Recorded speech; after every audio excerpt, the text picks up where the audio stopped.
Heard the bad news then, did you? What bad news? About Dravost. Blackthorn's old haunt. With the forge and all that. Well, anyway, the mines just down the road from there are spewing out ether like no one's business. And the village? Safe from the flood for now, but they've got other problems. Akashic. Every creature in the area's either turned, or on the way to turning, apparently. Zoltan and the others are living on borrowed time. They need help, and quick. Doris sent a few curse breakers to keep an eye on things, but there's only so much a couple of scouts can do. Except get eaten. If something ain't done soon, the old place will be overrun. I won't let that happen. Didn't think you would. Does Blackthorn know? I thought it might be better if he didn't. He'd only do something stupid. You reckon we should tell him? No. It's better this way. Yeah, well... I can't stand about knowing what's happening out there, so I'm off. I'll see you in Dravost.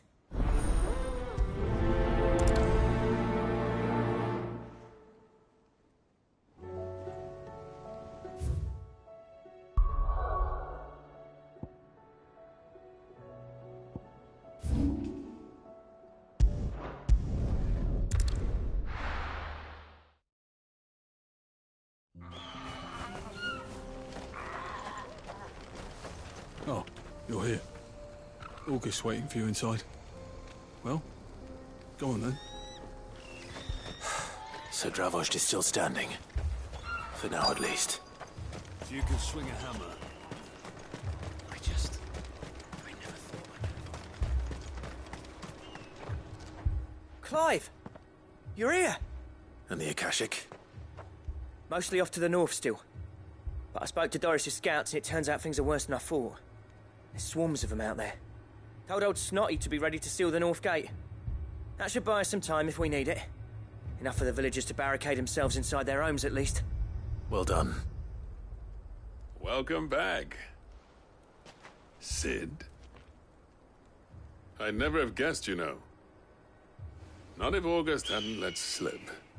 Who'd have thought that the savior of Dravost would turn out to be the realm's most infamous outlaw? Keen to help us out again? I am. Thought you could sneak off without me, did you?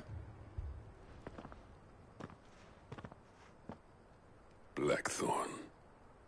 Oh, what are you doing here? One of the scouts couldn't keep his voice down. Unlike my best mate who didn't think I deserved to know. Zoltan, how long's it been? Long enough for us two to turn into a pair of old codgers, I see. Then your idea of an apology. Prick. Don't listen to him. You only did what you thought was best. For the village and that. I did, yeah. But that ain't the whole of it. Vulcan, our master, didn't leave the chiefdom to the two of us. He left it to me. The best blacksmith in Dravost, barring himself, of course. Bloody stupid tradition, in my opinion. If someone's got talent, you should let them practice their craft, not ask them to settle petty feuds and barter for grain. Our master wasted half his life that way. I wasn't about to let that happen to me. So you wasted half of mine instead. You're what Dravost needed. Under me and my precious ideals, this place wouldn't have lasted a year. So I left to devote myself to the work and spare you lot the consequences. I may be a selfish prick, but I only did what I felt I had to. What you had to do was your duty! Even if it meant we all starved? Enough. This is no time for bickering. You can finish beating each other up once Dravost is safe. Fine. I've said my piece anyway. Yeah, so have I. Sorry, Clive. I shouldn't have stuck my nose in. We're short enough on time as it is. Still, give us a mo, would you? I need to get my head straight before any of them Akashic try to bite it off.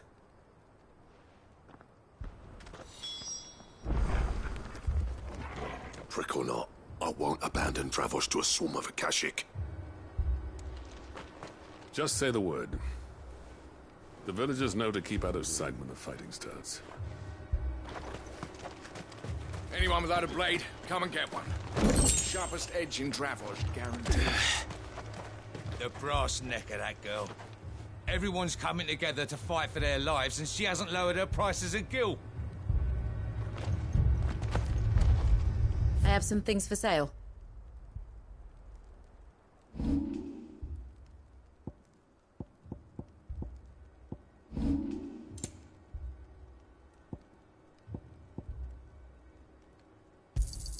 Certainly. Thank you. Farewell, traveller.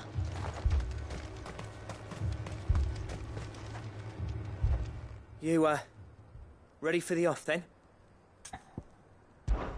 We can't afford to waste any more time. Right you are. Might be worth having one last word with the scouts, though. Don't want any nasty surprises, do we? Oh, and Blackthorn, you and Zoltan might be better off staying inside the... Akashic on the move. How close are they? Within sight of the walls. And there are more coming up from the mines. What was I saying about nasty surprises? They'll wash right over us if we stay out in the open. We're pulling back behind the gates. Good idea. Get yourselves inside, but keep your weapons handy. Understood.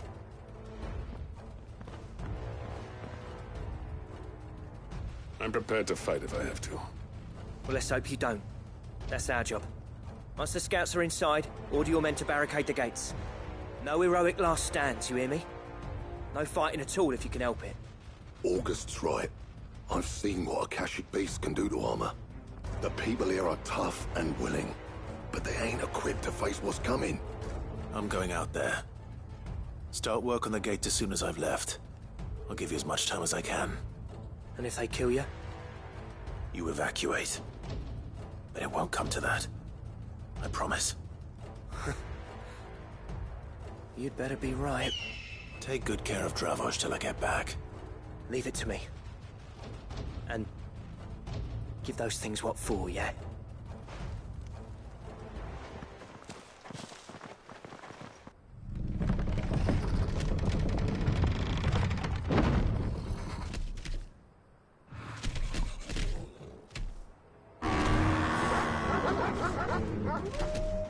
All right. Which one of you's first?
Apparently not.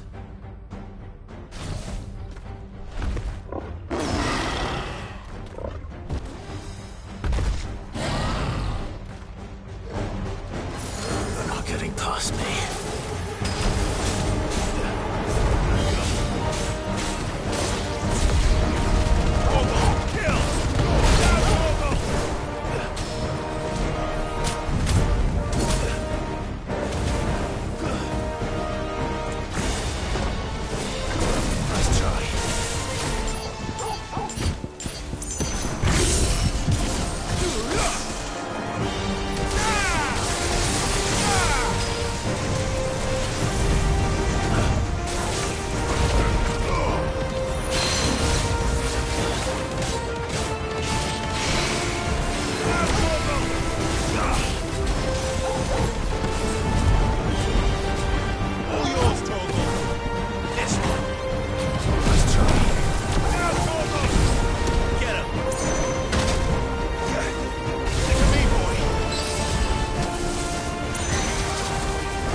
Now, the question is, did I miss any?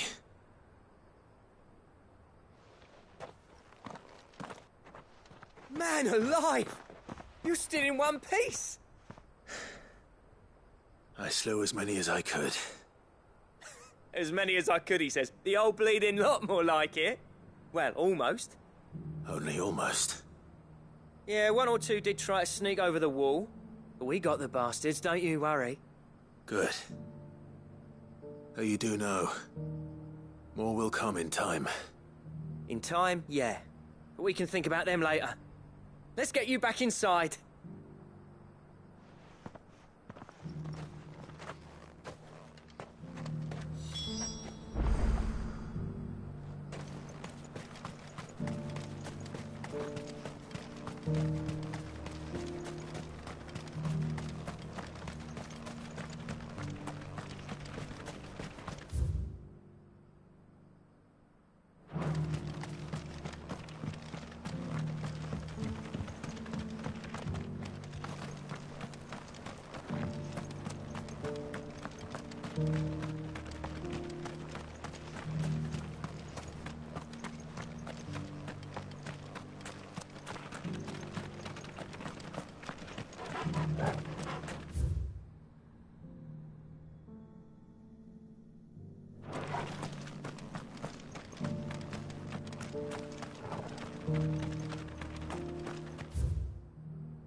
Sid!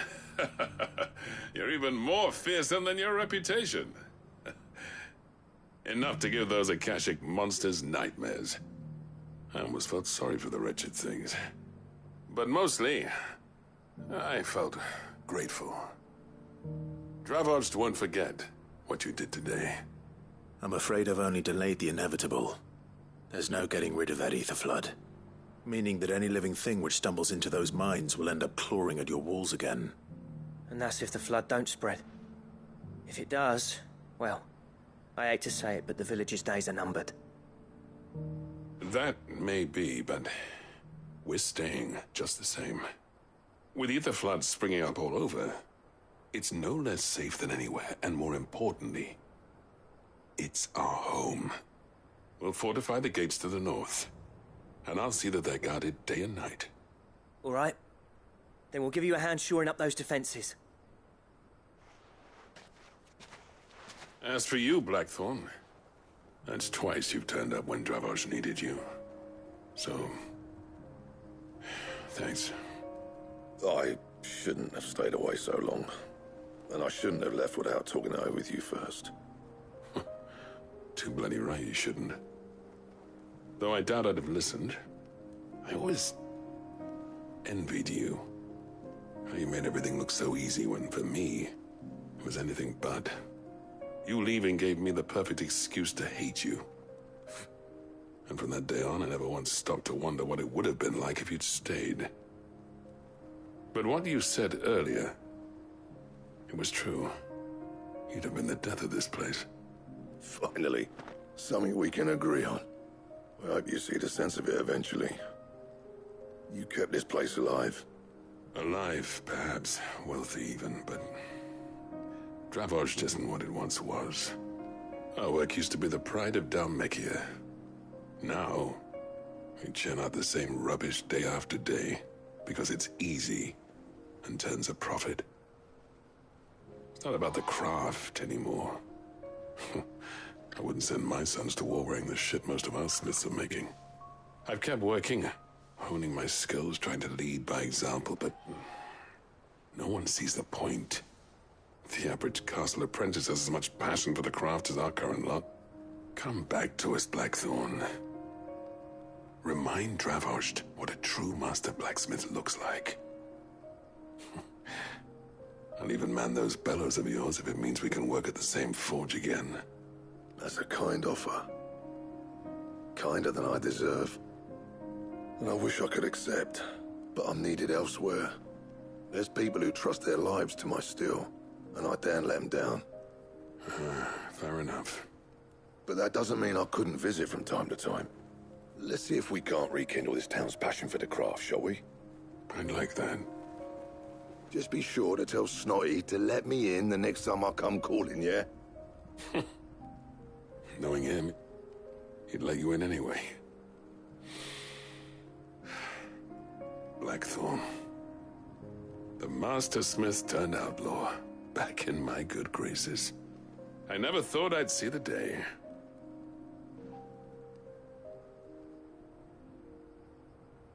I'd say that went pretty well, wouldn't you? Even better than I'd hoped. Sid, I've got something for you.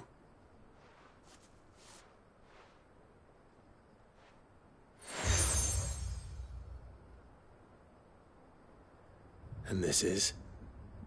A token of our lasting gratitude. But I'm of a mind to make you a far grander gift. Designs for a certain sword have been passed down from chief to chief for generations. Now hold on, Zoltan.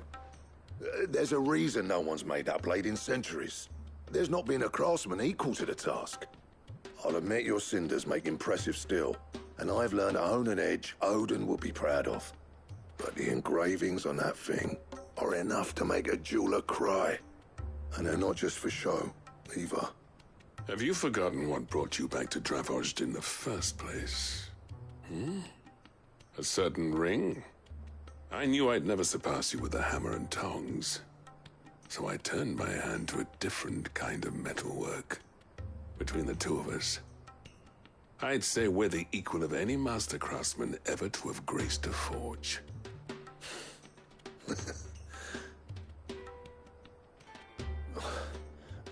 You know what? I think you might be right. Clive, you wouldn't mind if Zoltan came back to the hideaway, would you? He's more than welcome. As long as he can keep our secret. Right. Zoltan, get your tools. We've got a legend to forge.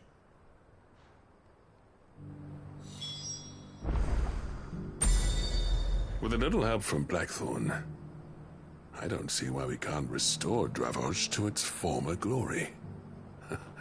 Barring ether floods, that is. I'll tell you what, Clive. If we pull this off, it will ruin every other sword you've ever held. I'll get him back to the hideaway. Don't you worry about that.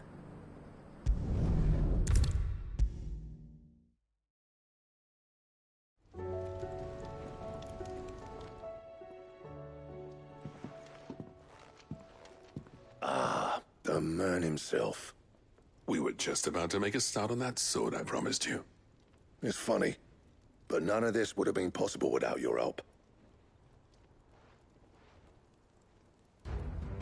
You remember Camille? We'll be using his leather work for the grip. The steel, meanwhile, will be tempered in a fire, burning the cinders you charmed out of old Zoltan here. And that whetstone from the Outer Isles, that'll be what gives the blade its edge. And the final flourish will be my talented colleagues' engraving. A team effort led by the greatest blacksmith alive. Now, save that talk till the thing's finished, yeah? Right. I'm ready if you are. To the bellows it is, then.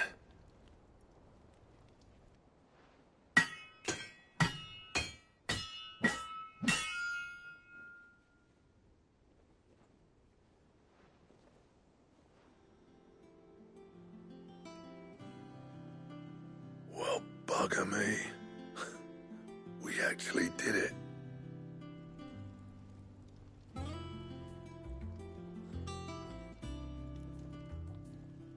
The sword to end all swords. Ragnarok. It's quite something. I, trust you'll take good care of it. Thank you. Both of you. So, Does this make you pair the greatest craftsman alive, then? This? Nah. This was just following the footsteps of the greats of old. It'll take more than that to earn us our place in history. But we're up for the challenge. Here. A list of materials. Zoltan and I got talking on the long road back from Dravost. We reckon with those items there, we could craft something even better than the Ragnarok. Something worthy of a legendary outlaw like yourself. That's a weapon I'd like to see. You leave this list with me. I was hoping you'd say that. One legend at a time, eh, lads? Before you start on the next, who fancies raising a cup to friendship reforged? Good idea. No more drinking to forget my past. It's about time I had something to celebrate. Then tap the kegs! Vulcan's boys are on their way!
I never thought me and Zoltan would ever speak again, let alone work together. And if it hadn't been for you, we wouldn't. You've been a good friend to me, Clive. The best. Yeah. The weight of all that shit. Clever girl, that one. What's that for you, dear?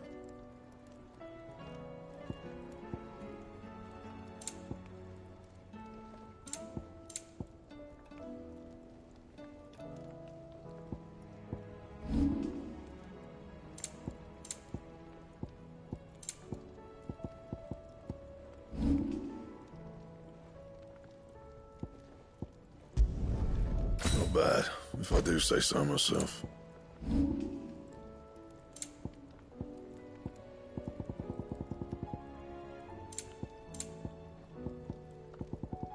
And?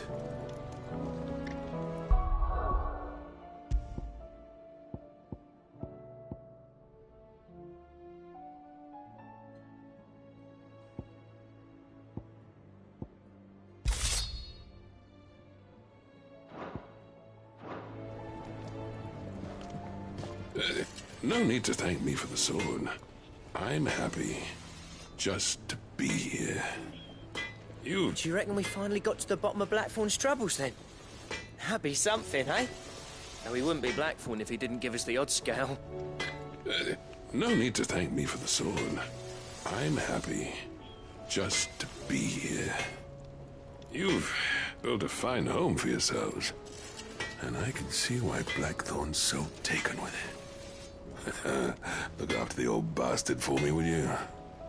I'll be off soon, but next time you're in Dalmacia, be sure to pay me a visit. Snotty'll let you in. Trouble with your gear, or... What do you want?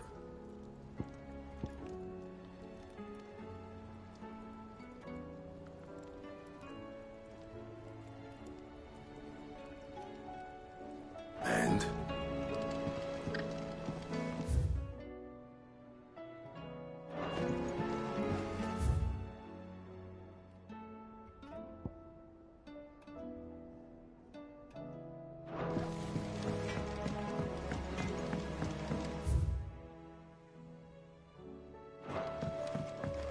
Have you tried Molly's lemon tarts? I've never had anything so delicious.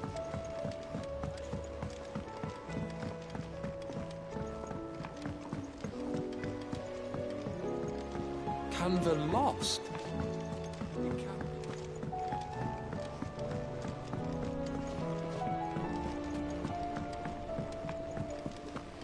Miss, can we read Miss Editor's story for our lesson today? What a wonderful idea, Jocelyn. Let's do just that. How was she? The Enterprise, I mean. Ah, Sid. Just the man I was hoping to see. Did you have a mo? Don't tell me. You need more bomb ash. Oh no, we still got plenty of that left. I'm working on bringing another one of the Chief's designs to life. This time, it's a new smelter. It's got a reverberatory hood over the top for additional thermo amplification and a system of reciprocal recirculatory regenerators that let's just say it gets very blimmin' hot. A heck of a lot hotter than anything Blackthorn's got in his forge, that's for certain. Only mithril engines get hotter, and you can't chuck ore in one of them and get metal out the other end. Trouble is, we won't be able to make out of any old rubbish neither. We need the good stuff. And I hear you once helped Helena get her hands on exactly that. Any chance you could help me too? If it's for the good of the hideaway, I'd be happy to. Oh, it is. I promise you. So, what exactly is this good stuff you need me to find? We've got a couple of examples here. Spherical echoes, we call them. More fallen materials. So this smelter is similar to the mithril engine in more ways than one. That's right. They're a bit like the thermal helms. Fallen ceramics deal with heat like nothing else, see?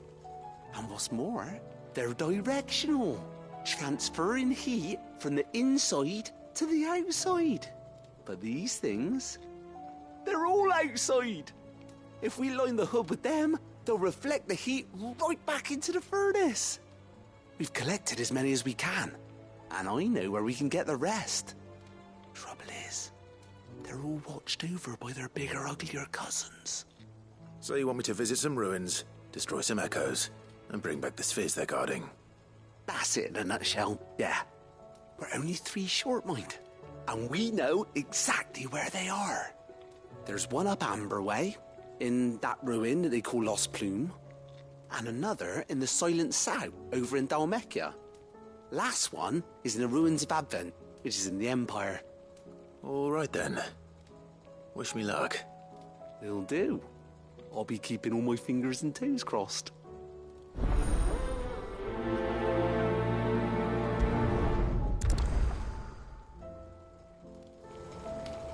Can't say I've ever been to the Silent Sound myself. Nor Advent, for that matter. I've hardly ever been out of the duchy, to tell you the truth. Did get the chance to visit Lost Plume once, though. What a piece of work that place is. Would have stuck around to study the relics more. If half of them hadn't been trying to blimmin' kill me.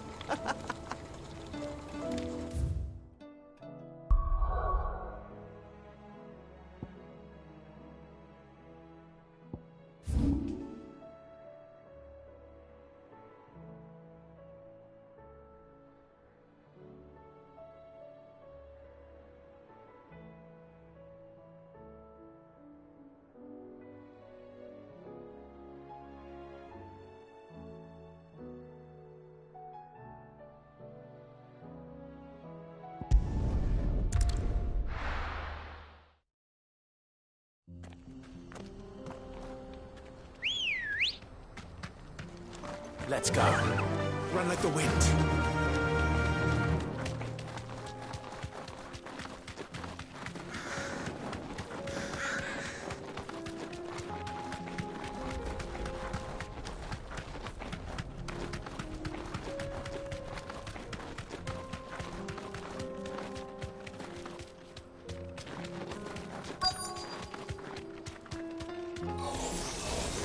I'll need to deal with these ones first.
To find this spherical echo.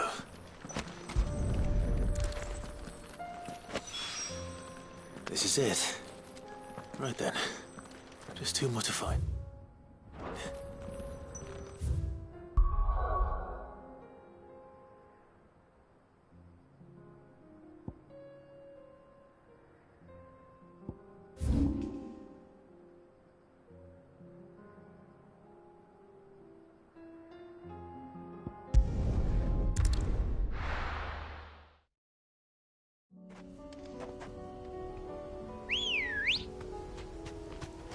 Come on. Faster!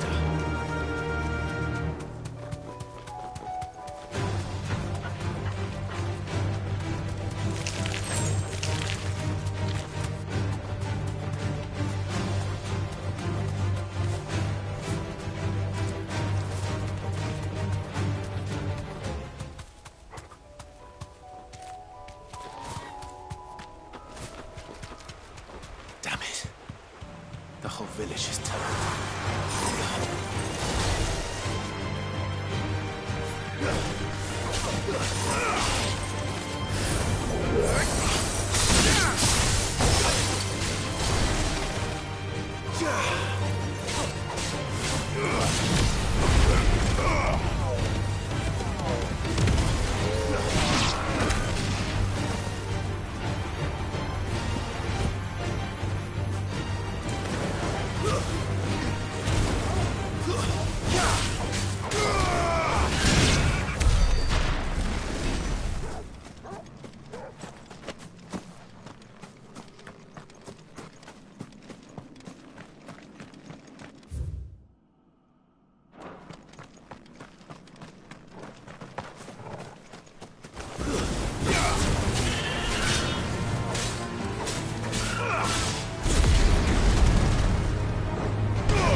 Time to fight.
This one.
Two down, one to go.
This might take a while.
That's all of them. The wine can uncross his toes now.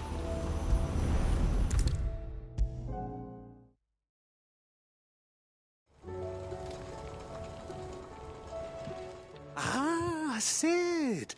Wasn't expecting you back so soon. So, is it good news or bad?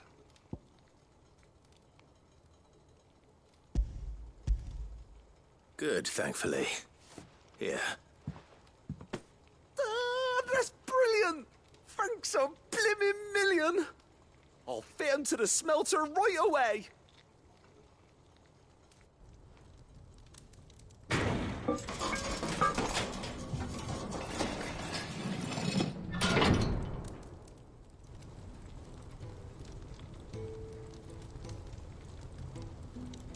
May I present to you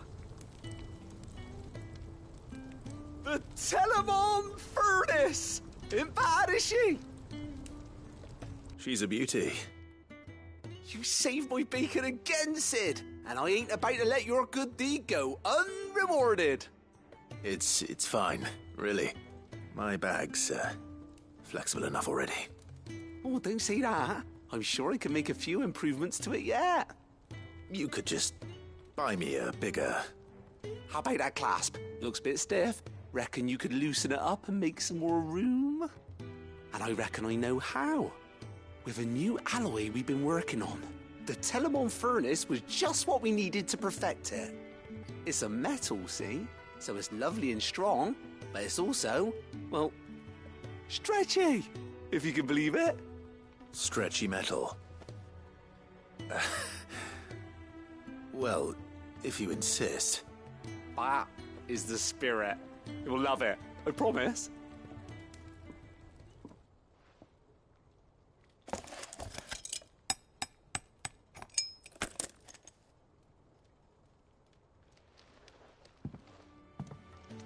So, what do you reckon?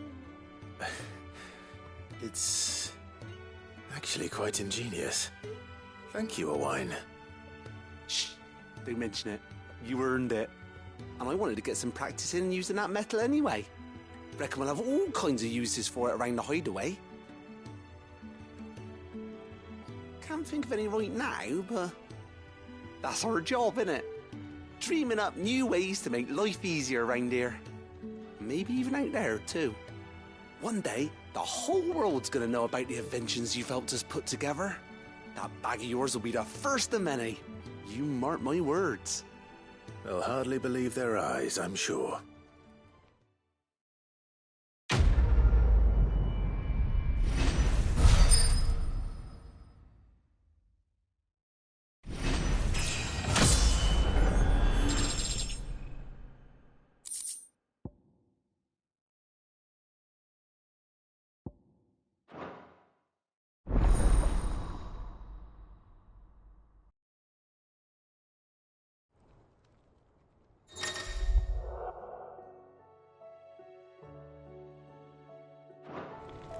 Right then, let's get back to work.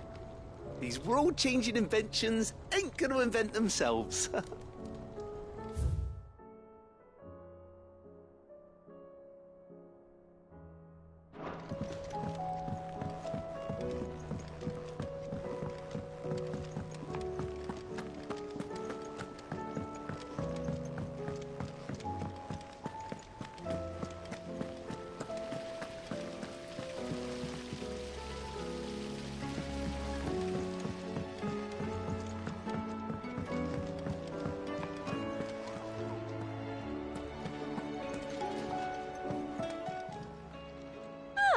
I wasn't expecting you back so soon. It's not true. We've lost so...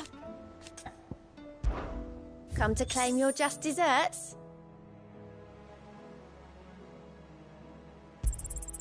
All yours.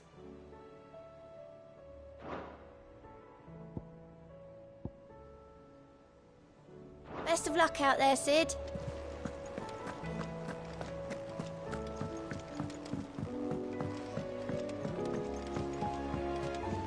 Covered in nicks and lumps, the lot of them. It's a wonder they can still walk. It's a wonder they made it back at all. I heard. Come back.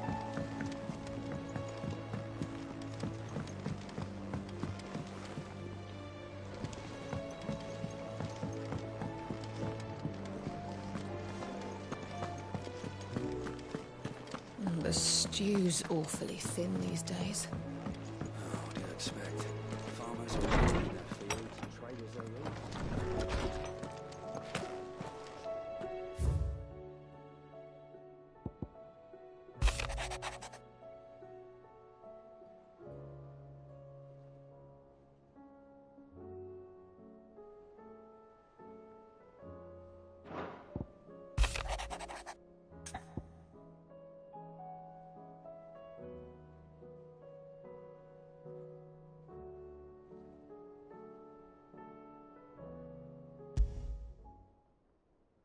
There's no way of knowing if Doris will confide in me, but I can speak to her at least.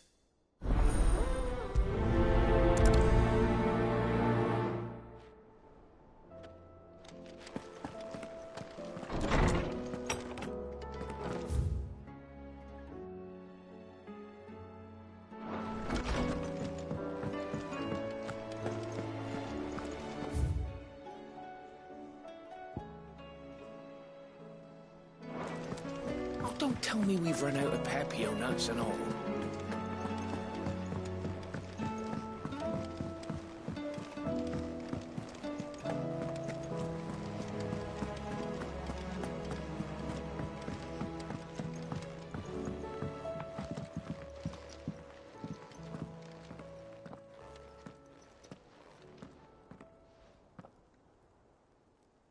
Where are you? Can I help you, Sid? I'm looking for Doris. Is she here? I'm afraid not. She's at Martha's Rest on a job. My job, actually. When she heard what the mission was, she insisted on going herself. Alone. Did she? What was the mission? Following up on some new information. Once they'd settled in, the bearers you helped liberate in the Dragon's Eyrie were keen to talk about their imprisonment. And about their captor. The slaver Cole's team were tracking when they were attacked by the Beastmen. I'll go and find her. She's at Martha's Rest, you say? If she's not moved on already, yes. I hope everything's all right. Why would Doris insist on going alone? Maybe Cole was right to be worried. I would have gone to Martha's Rest with Doris, but she ordered me to stay behind. And I'm not about to start disobeying orders.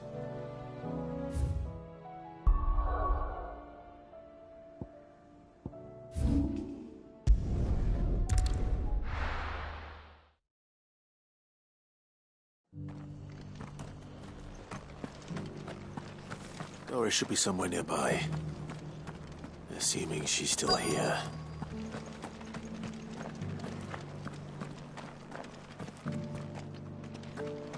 The world seems to be changing so fast lately I can hardly keep up. But what I do know is that there's more bad news than good. You can tell that just by looking at people's faces. It doesn't still hurt, does it? Oh, 1,000 Akashic jaws couldn't hurt me. I'm a son of Rosaria, after all. A born survivor. Just because the heavens have gone to rack and ruin, it don't mean we have to. Nearly done. Now, let's get this stall set out.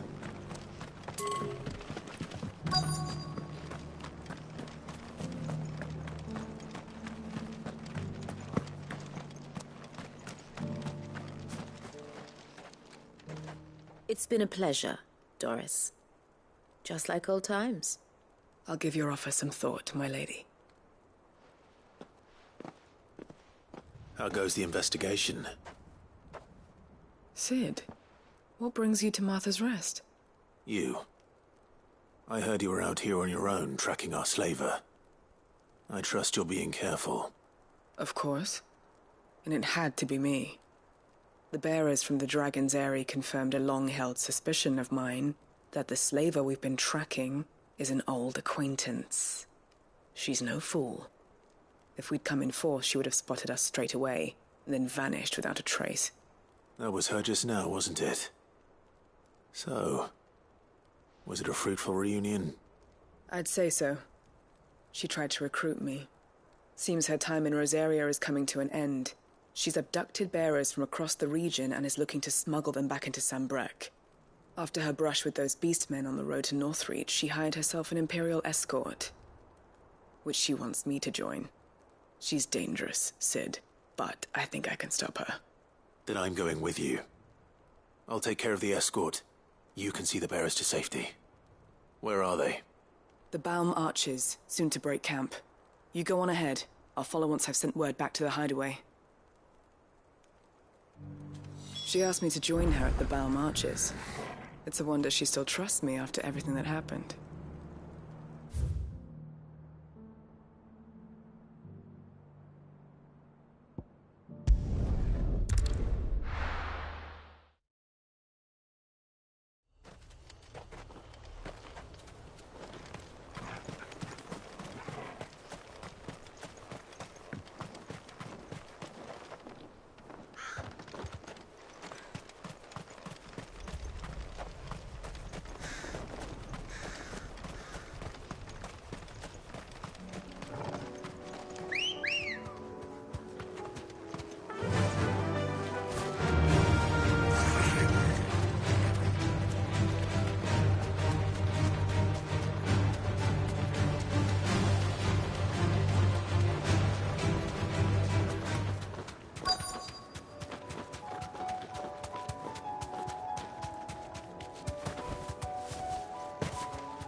Good. They haven't broken camp yet. How did Doris come to know a slaver, I wonder?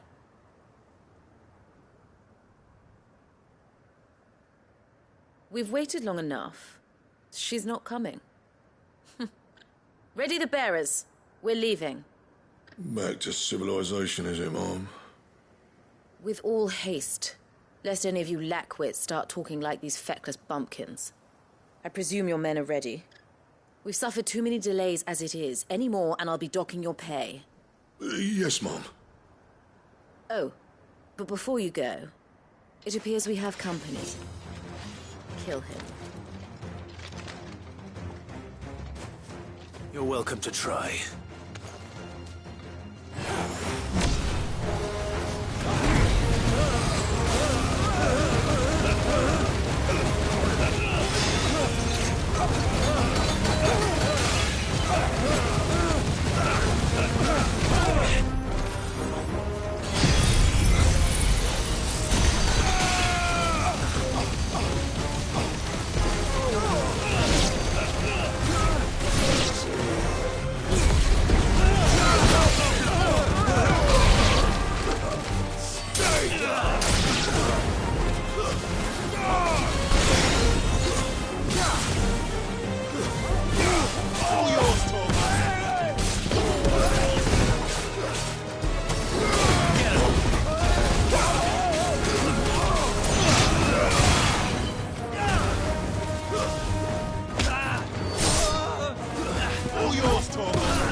So much for your escort.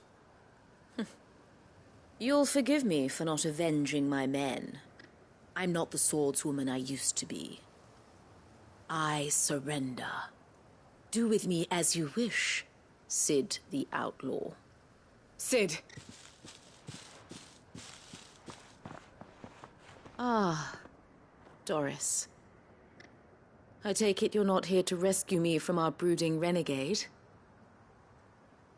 You know, I always wondered where you'd vanished to. But casting your lot with this criminal of all people. Better fighting for a cause than killing for coin. I'm sorry, Sid. I should have told you sooner. This woman, my former master, once trained bearer children to be weapons in service of the highest bidder. She raised me like a daughter. And I did terrible things to earn her favor. It wasn't all terrible, surely. We had our fun, too. You were always so eager to learn, and had such clever hands. All my other children took either to the blade or to the books. Always either or. But you proved yourself a master of both. That's why I kept you for my own. How about it, my little dagger? Care to swear that blade to me again? I never swore my blade to you, nor will I ever. I fight for a higher cause, to liberate the bearers of this world. Farewell, Master. Thank you for making me the weapon I am. You always were a righteous child. Perhaps that's the reason I loved you so.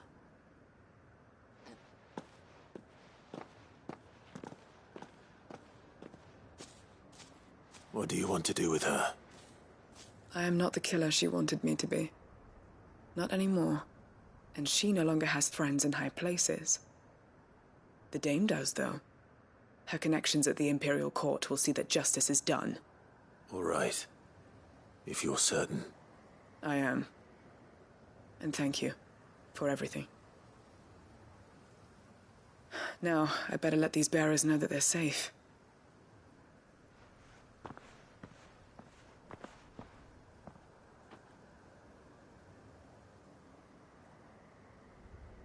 I should head back to the hideaway and put Cole's mind at ease.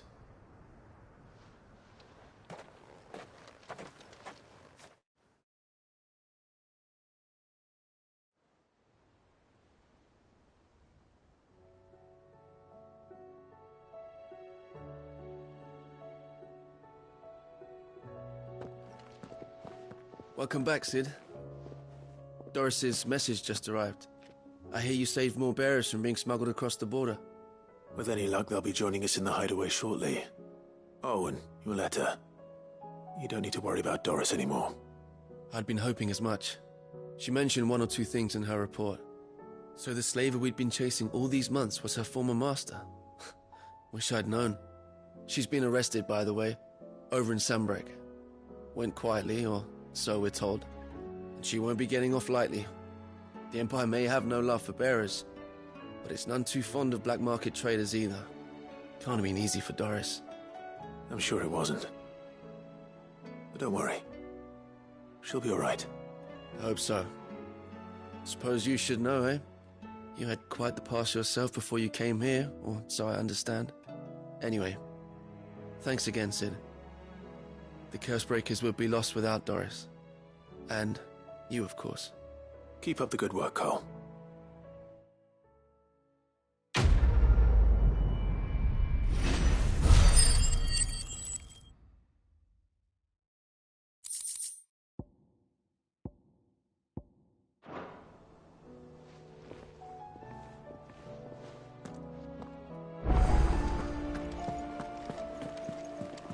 Covered in nicks and lumps, the lot of them.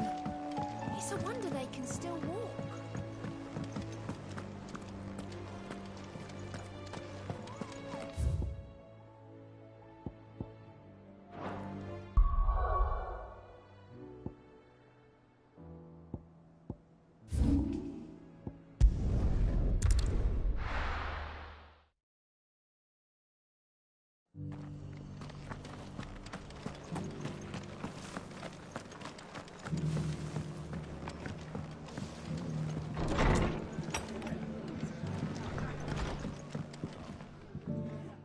Clive, I was just about to send for you.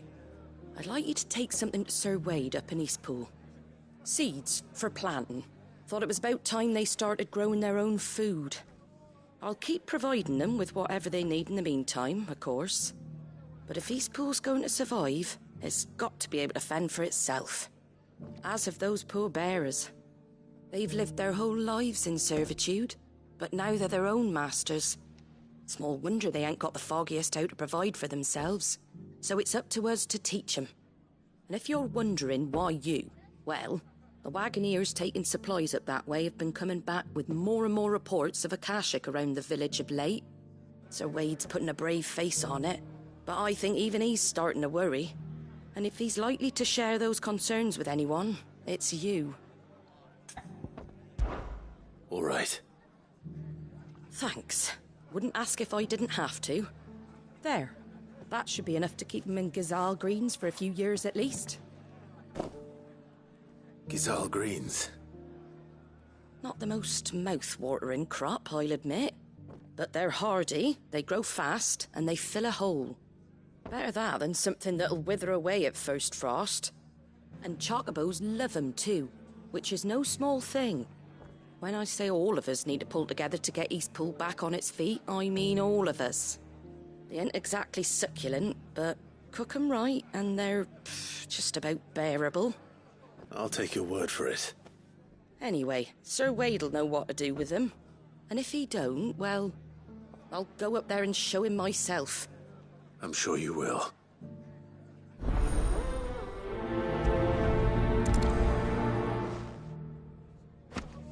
Get them Gazal green seeds up to Sir Wade in Eastpool, would you?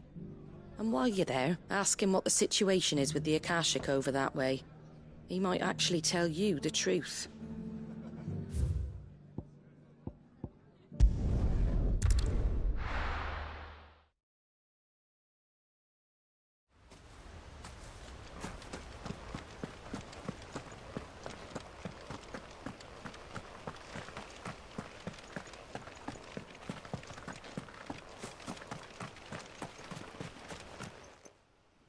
Ah, Lord Rossfield. What brings you to Eastpool? A delivery from Martha.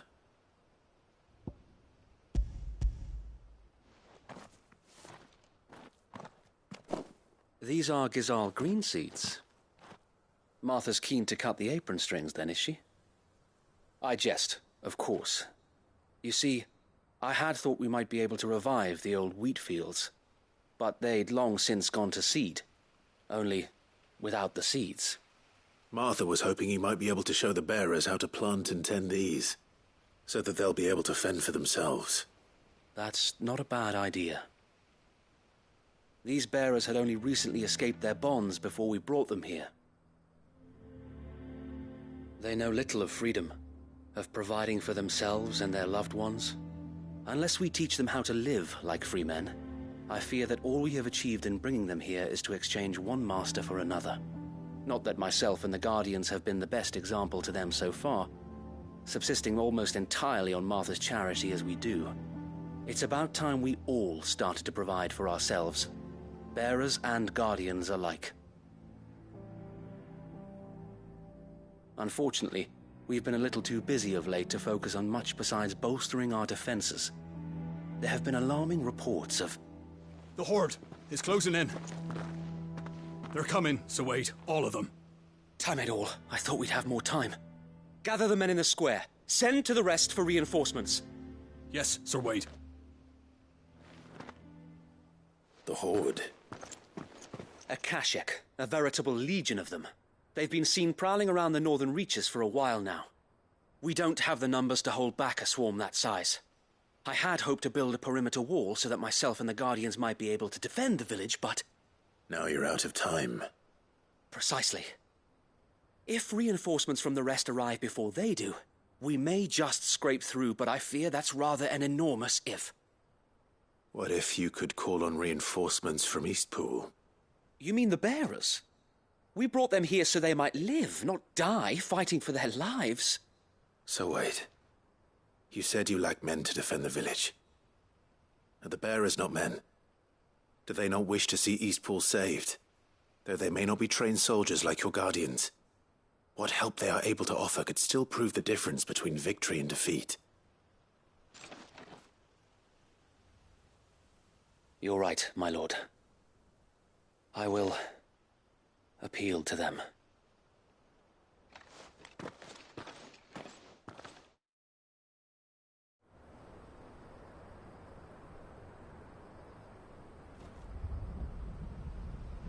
My friends, I humbly beg your aid.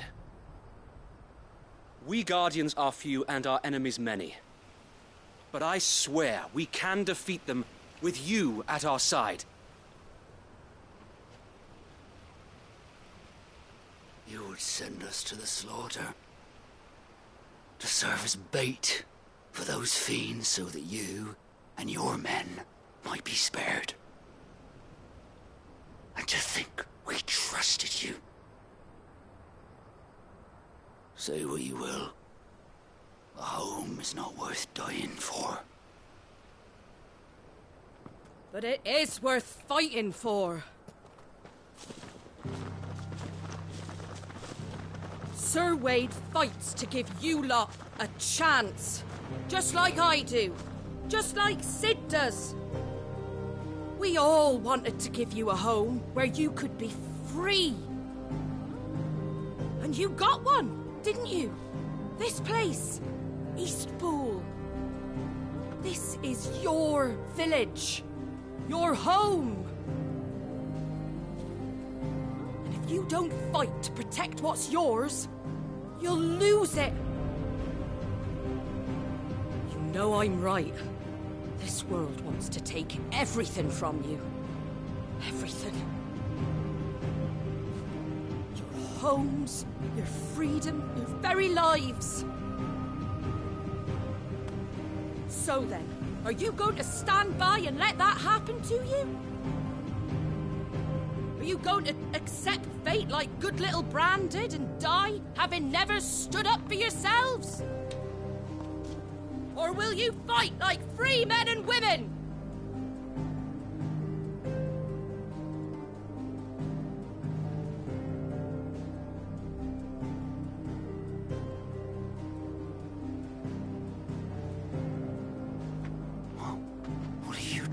right.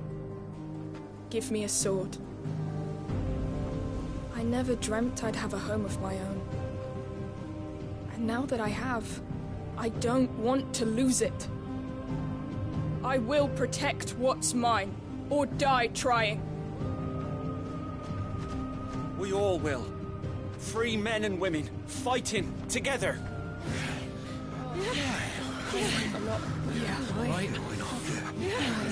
For Eastpool!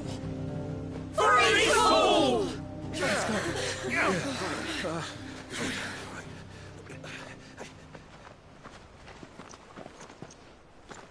Thank you, Martha. Don't mention it. Just promise me one thing. That you'll show them how freeborn fight. Gladly.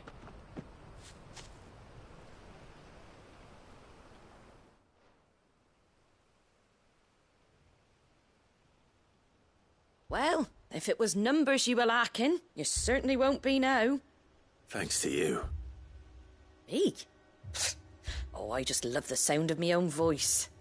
Lord Rossfield, my lady, we're ready. So what's the plan of action? We'll divide our forces into several small detachments, each made up of guardians, bearers, and guards from the rest. These will position themselves at strategic points around the village. Upon engaging with the Akashic, each detachment will keep the creatures occupied as best they can, steadily retreating all the while. You're going to lure them into the village? I am. We will have neither the time nor the resources to treat the wounded, so injuries must be avoided at all costs. Instead, we will focus purely on defense at first. By coordinating our withdrawal through the use of messengers drawn from among the bearers, we will aim to have the swarm converge at a point of our choosing.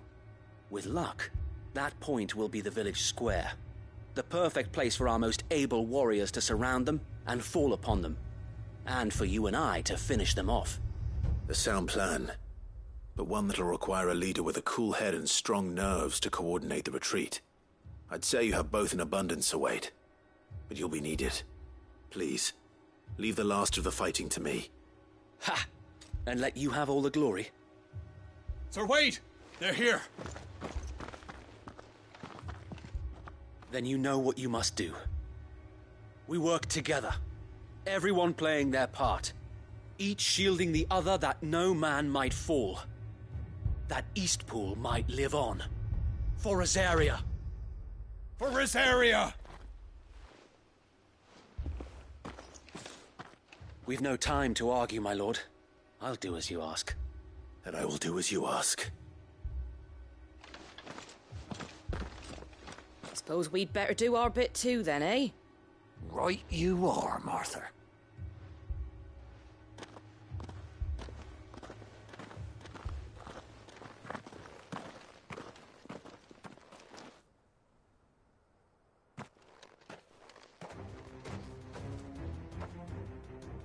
The calm before the storm.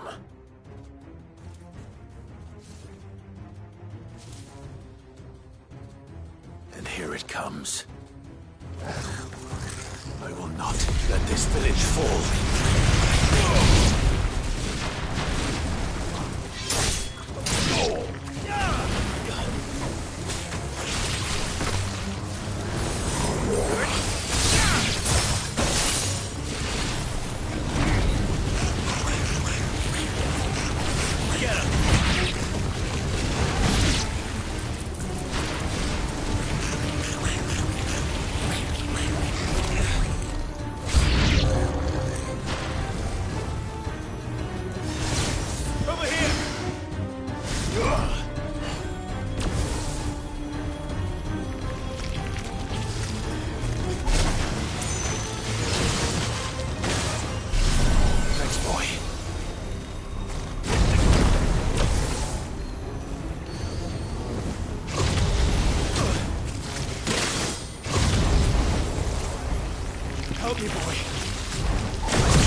over.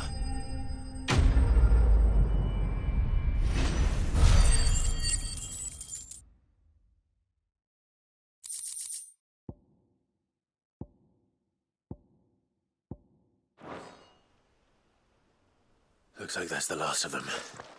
Lord Rossfield! Change of plan! What is it?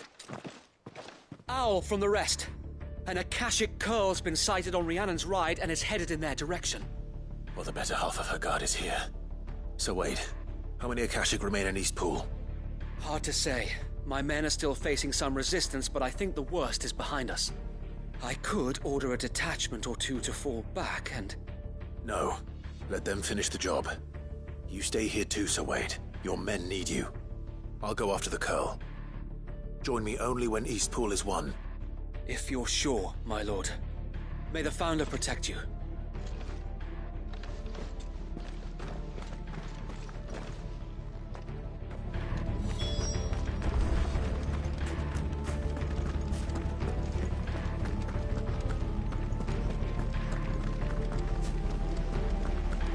Come to tell me an Akashic Curl's heading towards the rest? Get yourself down there. We can handle things here. Next one's mine. The Curl was sighted on Rhiannon's Ride back towards Martha's Rest. Founder speed you, my lord.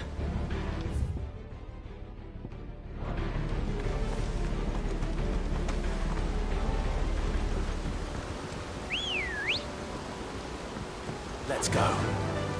Run like the wind.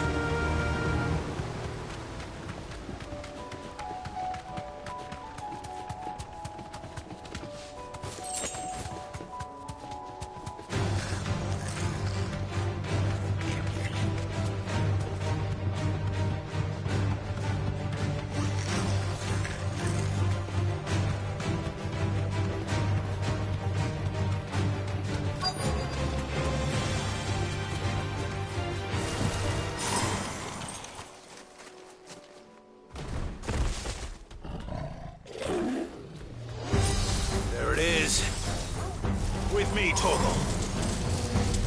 Too slow. Now, Torgal! Go, Torgal!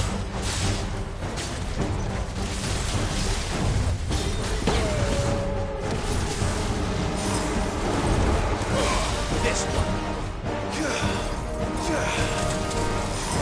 Too slow. Over here!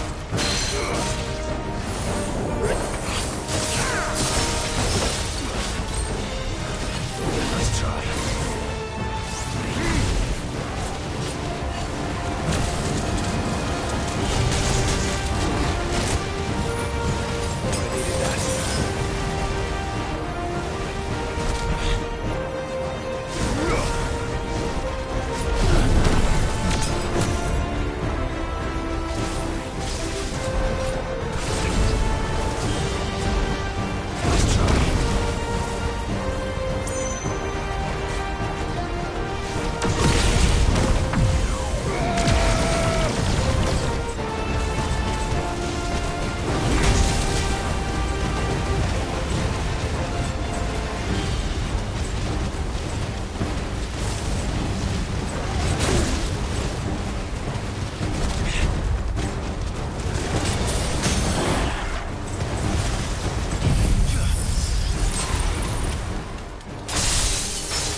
All right. Back to Eastpool.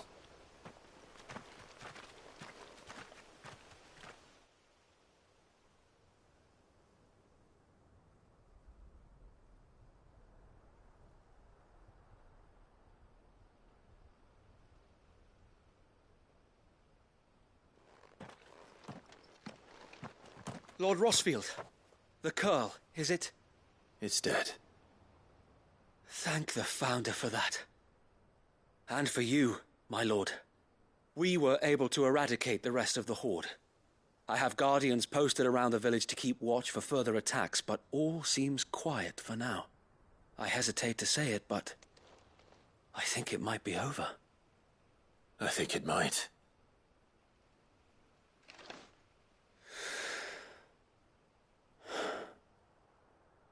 We did it. We saved Eastpool. Thank you, my friends. Thank you. No, Sir Wade. It's us who should be thanking you. You brought us together. Showed us what it means to fight for what you hold dear. We never had nothing to call our own before. We didn't know what it meant to protect it, but now we do. We really do. Forgive us, Sir Wade. You and your people saved us, and still we doubted you. But there's no doubt in my mind anymore. We're free men now, so we have to start acting like it. We have to fight to protect what's ours, to protect Eastpool. And we shall. We all shall. Together.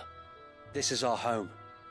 And if anyone or anything tries to take it away, they'll have us to answer to. Come on then. Let's get to work. This village isn't gonna rebuild itself.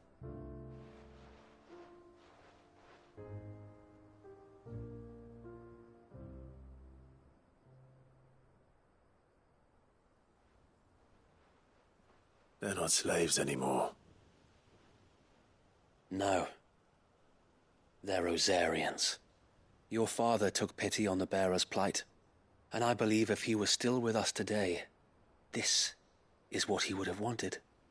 I believe you might be right. I shall remain here, my lord, and do what I can to help rebuild the village. After all, this is my home now too. And I could hardly call myself an Eastpoolian if I didn't pull my weight. I think you'll find it's Eastpudlian, Sir Wade. But you should be proud all the same. I'll have to pull my weight too. Can't have the rest getting outclassed. Speaking of which, I ought to be getting back. Can we continue to count on your support, Martha? Of course, and I'll be counting on yours too. Us Rosarians have got to stick together, haven't we? Indeed we have. And Clive, come by the Golden Stables when you get the chance. I ain't paid you for delivering them seeds yet. All right. I will.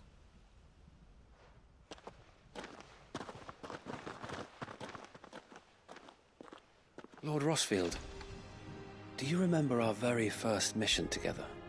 Clearing the goblins from the Stillwind marshes? How could I forget?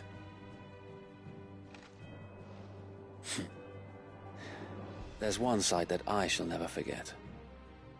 You, facing off against that giant Morble. Not a trace of fear on your face. Since that day, there have been more than a few times when I felt like giving up. When the odds seemed so stacked in the enemy's favor, I thought I may as well just lay down my sword and surrender. But every time I would think back to the look in your eyes that day and remember what it means to be a shield. Know that whatever trials Eastpool may face, I shall never lose courage. Thanks to you. So Wade, you have always been a true shield. I know that Eastpool, and indeed all of Rosaria, will be safe in your hands. Thank you, my lord. I know the rest of the world will be safe in yours. I'll do my best.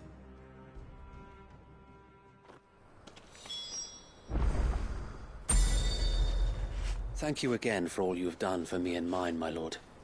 You may rest assured that Eastpool will be safe in my hands. Thanks to you.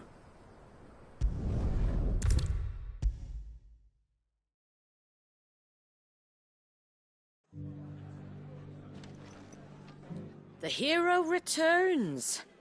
It's lucky you came by when you did, eh? Not only did my seeds get delivered, but you went and saved Eastpool and all. I just did what I could. And it's only right that you get rewarded for it. Take it before I change my mind. Thank you, Martha.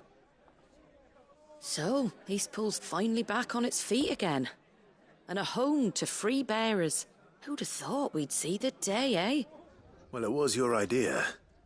I know that, but I never stopped to think what it would mean. Bearers in charge of themselves, thinking for themselves, working for themselves. Like your hideaway, but not even hidden away. Though I suppose the rest ain't much different nowadays. You know, bearers living free like that reminds me of when I first met Sid. Loath as I am to recall that particular day. I take it you didn't always see eye to eye. What happened?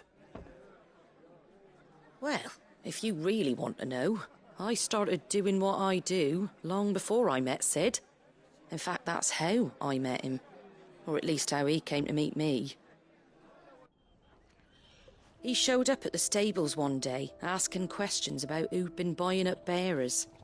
Founder knows what he thought I was doing with them. Running a hunt, poking around in their innards. Something awful, anyway. Me, I thought he was a new constable. Thought the game was up. But somehow we both managed to work out what each other was about. And before I knew it, the cheeky arse was rattling on at me about how I was doing it all wrong. After all my hard work. Told me I was giving them relief, but not freedom. That my bearers were still dying as slaves. Got right under my skin, it did. Told him if he didn't like it, he could bugger off and report me to the garrison. And do you know what he did? He smiled. And then he laughed. And then I did the same. We made a pact that day, that whenever one of us was in need, the other would always be there for him. And you were? Well, we both wanted the same thing. To make life better for bearers. Just like your dad. Do you know I was born right around the time Elwyn became Archduke? Growing up, I saw how he tried to change things. He certainly didn't lack for ambition, that one. Indeed. But the loftier one's ambitions, the harder they are to achieve. Which is why those of us who follow in their footsteps need to finish what people like Sid and my father started. Suppose you're right, aye. And if we don't manage it, there's always them who come after us. Good thing we've got a few half-decent sorts waiting in the wings, eh? It's almost enough to give you a little bit of hope. Just a little. Anyway, enough nattering. Better get back to work. Let's see about making everyone some dinner, shall we? The least the folks who saved Eastpool deserve is a hot meal. And you and me ain't gonna save the world on an empty stomach neither. That sounds like a wonderful idea.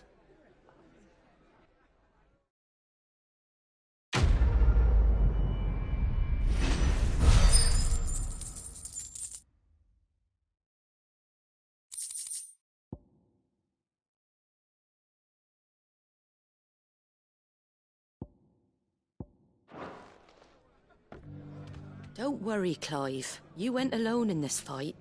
Whenever you find yourself in need, be it of money, men, or a bowl of hot stew, the stable's door is always open.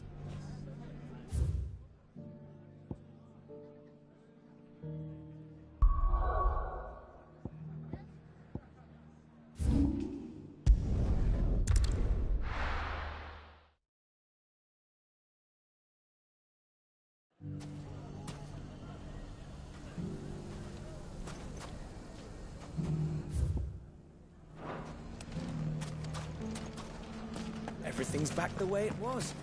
Take that, you naughty thief! Clive! To what do I owe the pleasure? I just wanted to see how the town's been faring since you brought everyone together. Since we brought everyone together, all is absolutely wonderful. Conrad and Natalie's hands remain safely away from each other's throats and firmly at the helm. Our stores are full, and the bandits still too disorganized to raid them.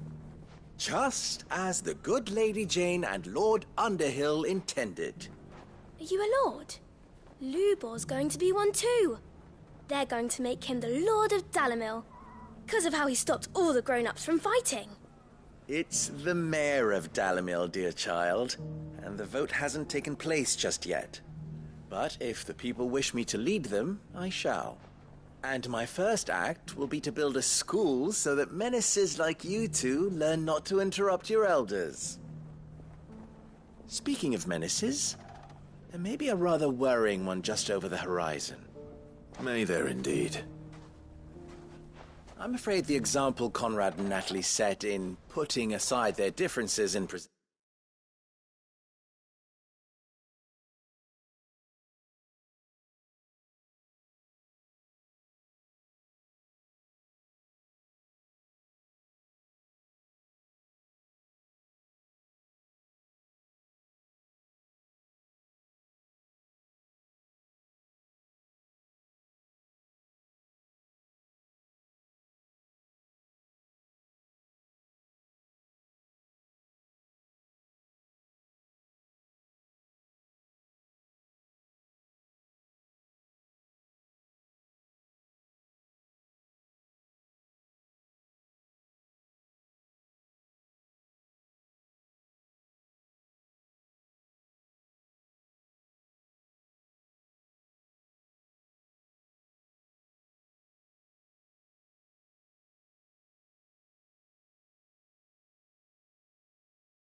a united front might have caught the bandits' attention, and they might have elected to take a similar approach.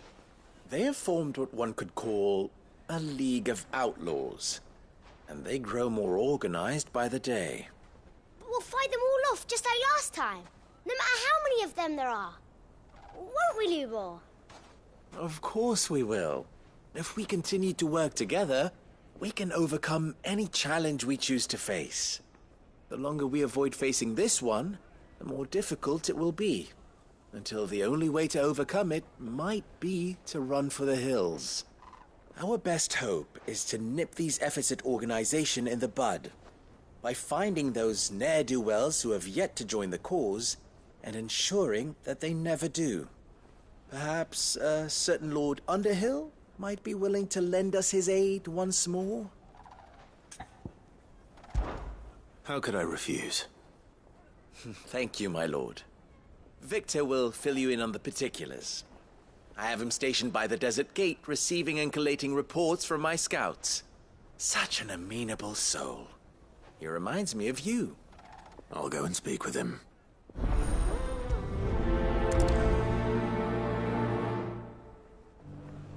Victor has been collating reports on the bandits' encampments. You'll find him by the desert gate. I'm sure if he has anything to ask of you, it will be simple enough. A League of Outlaws. Sounds like we have some competition.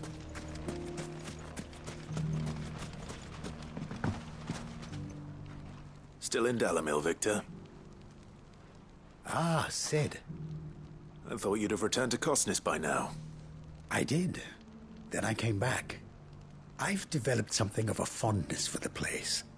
And having worked so hard to see it saved from one fate, it would seem remiss to abandon it to another. A sentiment Master Lubor certainly isn't shy about exploiting. Hence my doing his bidding yet again. You're not the only one. What does he want you to do? He asked for my aid in putting down the bandits. And he said that you might be able to help me find them. Then you've come at just the right time. I was on my way to speak with Conrad about how to organize our forces. There are more camps in the vicinity than we can safely strike at once. But we must strike together, and we must strike soon at as many camps as we can. We can't give this league of theirs time to rally its forces. All right. Which camp shall I take? There's one upriver. Just out there, across the dunes. Leave it with me. The camp is in the desert to the north of here. You know what to do.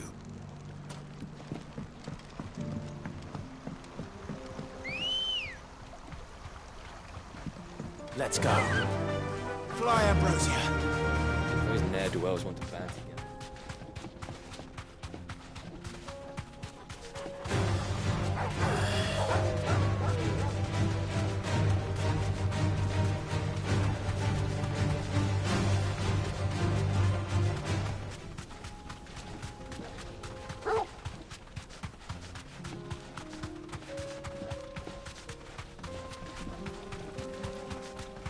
That must be the camp Victor mentioned. Come on then, Toggle.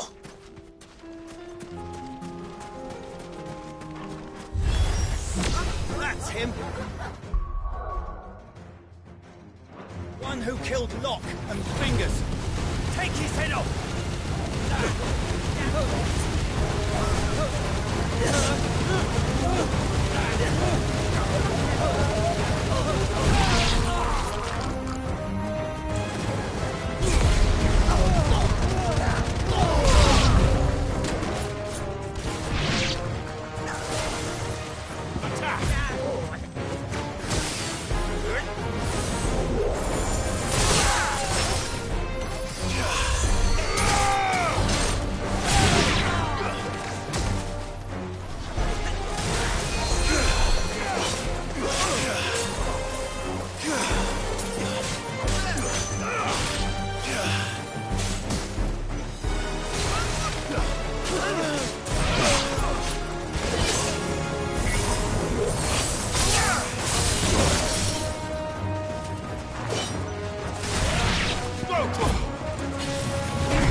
I'd better let Victor know.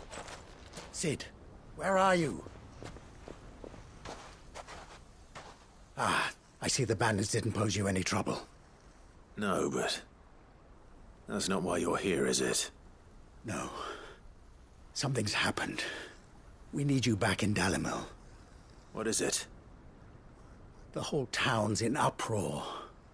They're saying that Lubor is a bearer. What?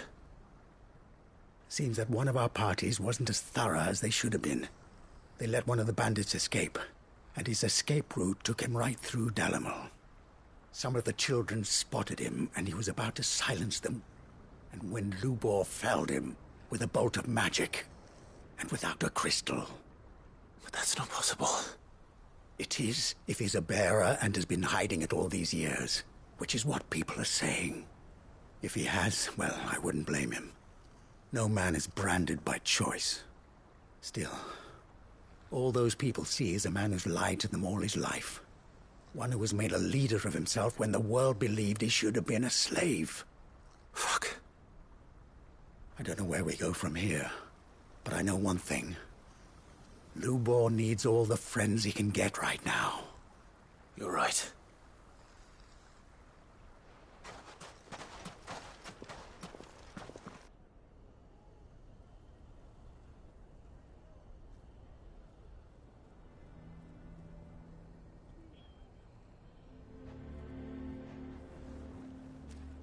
And now everyone knows. I made it a habit to keep a crystal close at hand for just such an occasion. And when that occasion arose, I forgot to reach for it. Well, it was bound to come out sooner or later. We're sorry, Lubor. We tried to keep running, but we just couldn't anymore. There's nothing to be sorry for. I rather enjoyed playing the hero for once. All that matters to me is that you two are safe. Look at him talking to his betters like it's nothing. All lies, I'll wager. Just like the ones he fed us all these years. Once people make up their minds, it's hard to change them. We need to do something, and quickly. Convince the people not to let their prejudices blind them. Convince them that nothing has changed. That their enemy lies outside these walls, not within them. You're right. We should speak to everyone. I'm glad you agree. I'll handle the townsfolk. I'm a Dalmec born and bred. They listen to me. You head to the tavern. Make Conrad and Natalie remember who Lubor really is. They know that Lubor and I are friends. I might not make for the most impartial of interlocutors. Lord Underhill of Randalar's League of Merchants, however, is a trusted and impartial mediator of note. I'll do what I can.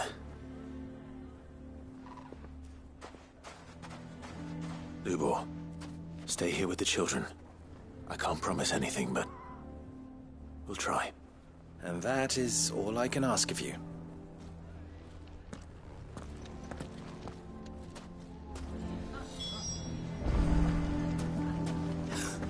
Why are you taking the bearers? Why do they always have to make such a fuss outside? You all along. Forgive me for disturbing you, but could I have a moment of your time? I've seen your face before. As have I. Lord Underhill, wasn't it? Of the League of Merchants. That's right. I wanted to speak to you about Lubor. The rumors that he's a bearer. All true, I'm afraid. He'll never be mayor now. Not if I have anything to do with it. But what of his wares? Bearer or no, his steel is highly valued throughout the Republic. In this at least he's done the town a service. Might that not earn him a little leniency? Leniency? He pretended to be one of us when he was laughing behind our backs all the while. I'm sorry, my lord, but he lied to us. He lied to you. He cannot be trusted. So what do you propose? Will you drive him from his home? Close his forge? Perhaps. That is a question for the people of Dalimil, and they will thank you not to get involved.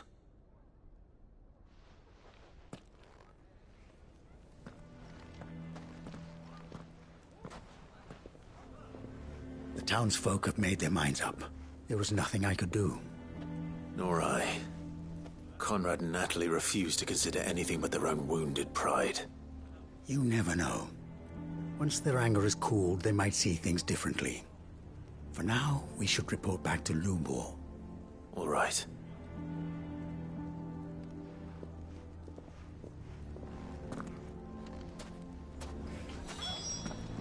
Why the hell would Victor take the bearer's side? I assume the situation is hopeless? There's still hope.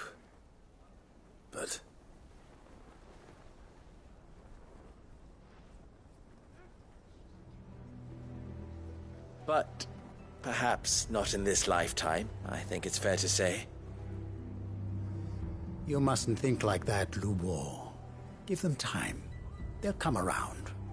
We'll talk some sense into them in the end, you'll see. No, you won't. And your efforts would be better spent elsewhere. But Lubor... Rosina would often tell me that steel does not lie, that a blade is a reflection of the smith who forged it. To yourself be true, that was her point. Rather an ironic one when you consider that her life was taken with a blade of her own making. But I do not doubt that she was always true to herself and what she believed in, right to the end. And so must I be. I must do what I know to be right, no matter what others might think of me. And now, I know what that is. I must embrace my new role of villain so that the people of Dalimil have something to unite against. For only united can they hope to stand against the threat that awaits them. I'll need to make a suitably dramatic exit, of course. Don't go, Lubor. You're the only one who was ever kind to us. We'll be all alone. Again. Trust me, little ones. It is for the best that I go. Not only for the town, but for you, too. How could it possibly be for the best? These children need you. The least you can do is give the townspeople a chance to change their minds. I would not take it, Victor. It's over. Over, you say? And so just like that, you're going to throw this town and these children to the wolves? I thought you were better than this. But it seems you had me fooled as well. Victor. Forget it. Do what you will. You sure you're making the right choice, Lubor? Of those available to me, I believe it's the best one. Yes. Ah, but where are my manners? Here. A reward for clearing out that bandit camp. Right then. I have packing to do. If there's anything I can do. Anything. I'll bear it in mind. Thank you.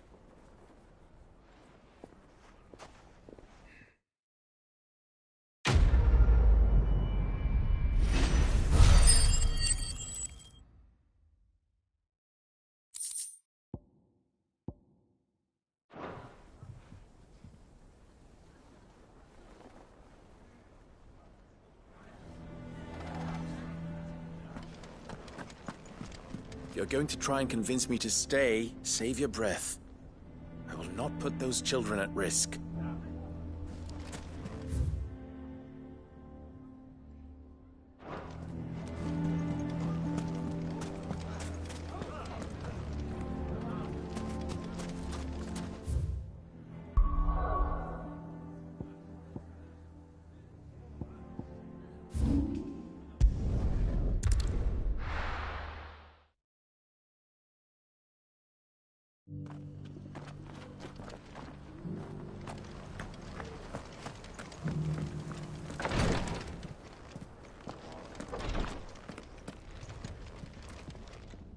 Lord Rosfield, is there aught the Undying might assist you with this day?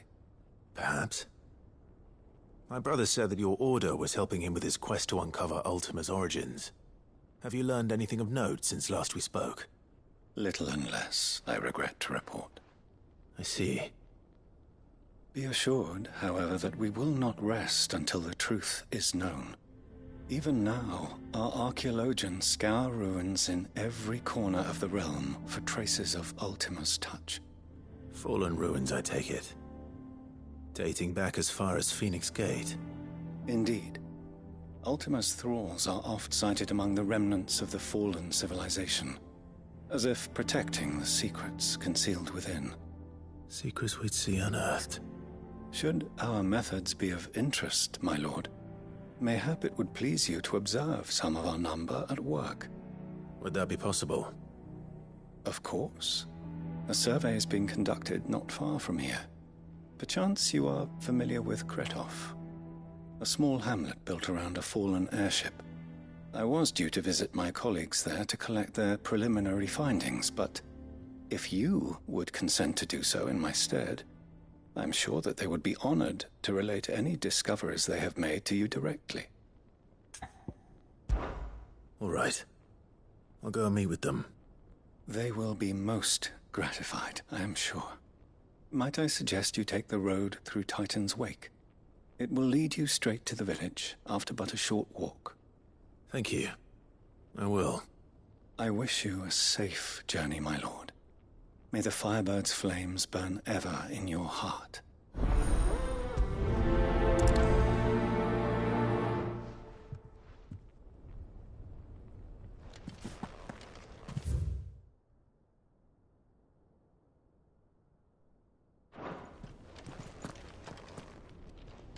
A village built around an airship. Sounds like another lost wing. I hope you know. Turns are just as friendly.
Oh no.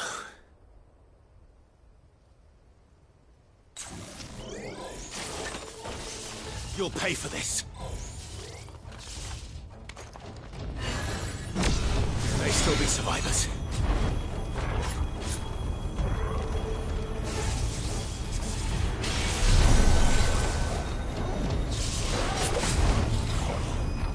Over here!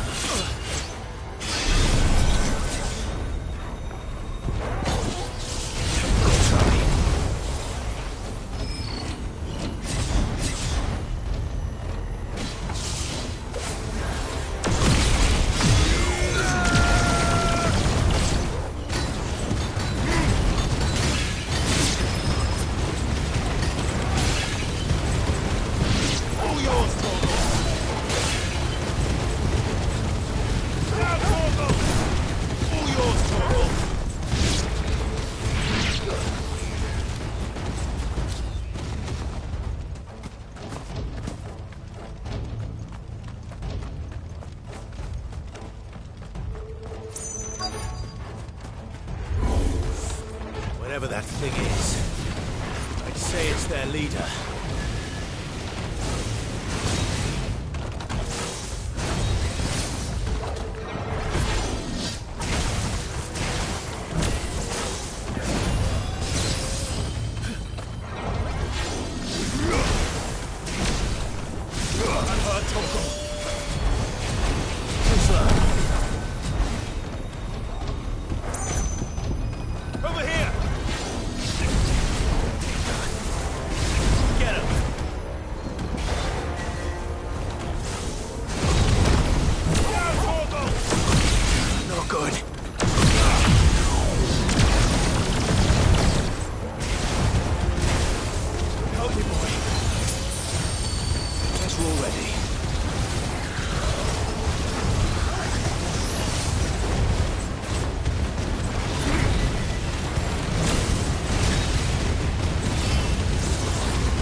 Should have stayed in the past.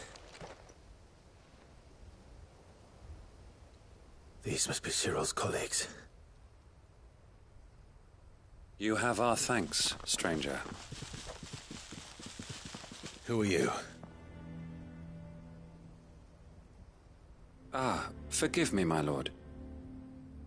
I did not recognize you.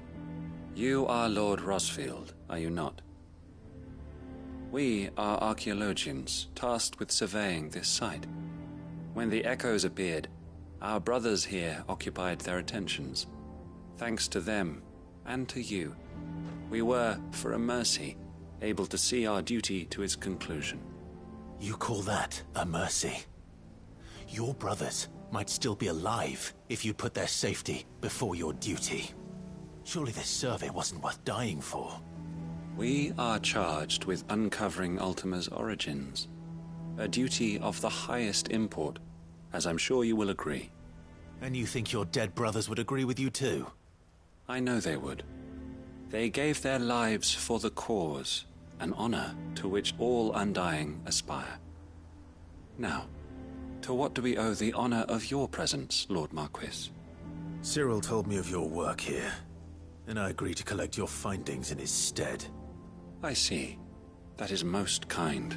Pray, take them then, with our humble thanks. May the Firebird's flame burn ever in your heart, as it does in ours.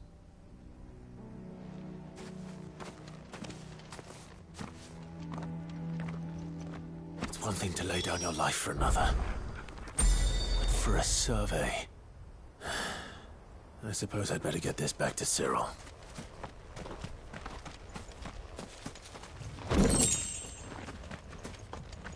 Think no more of us, my lord.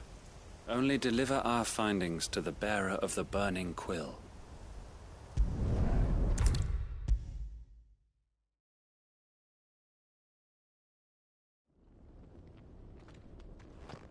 Ah, you are returned, my lord. I collected your colleagues' preliminary findings. Here, take them.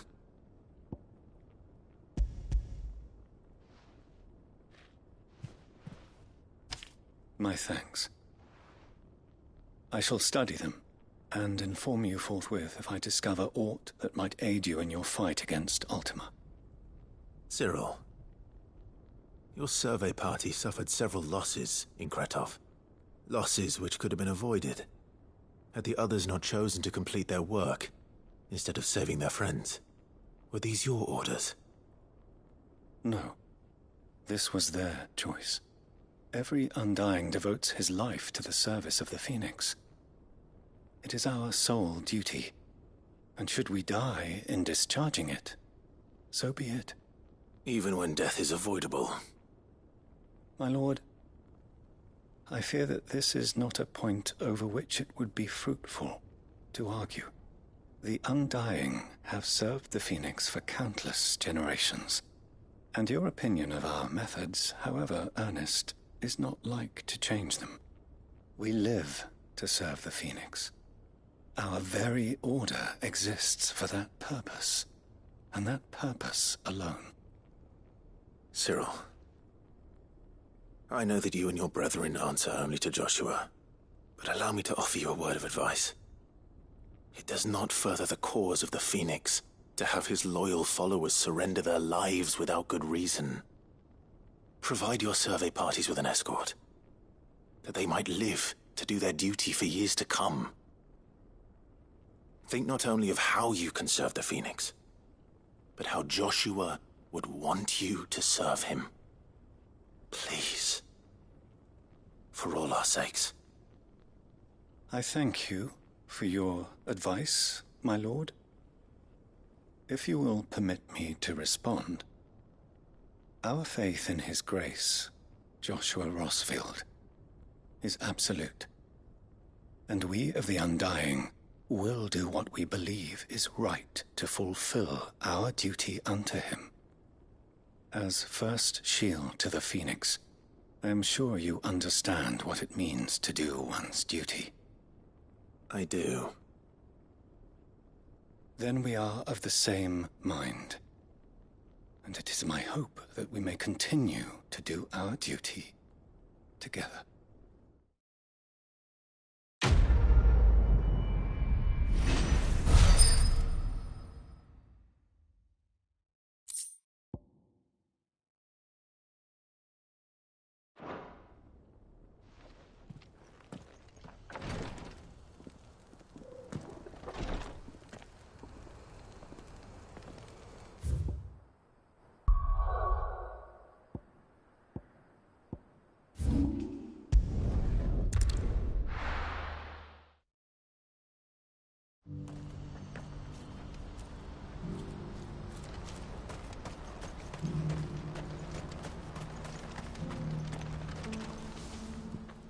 Clive.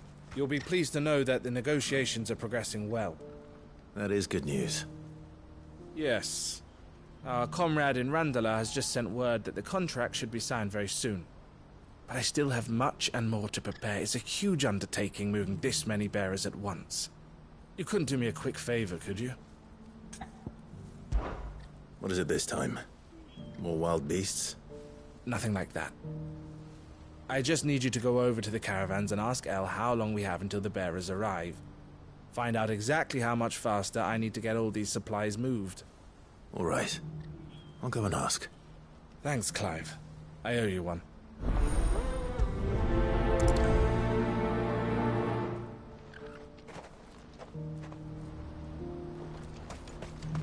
What's happened?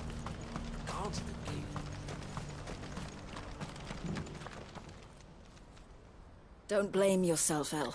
This is their fault, not yours. I know, but... No buts about it, all right?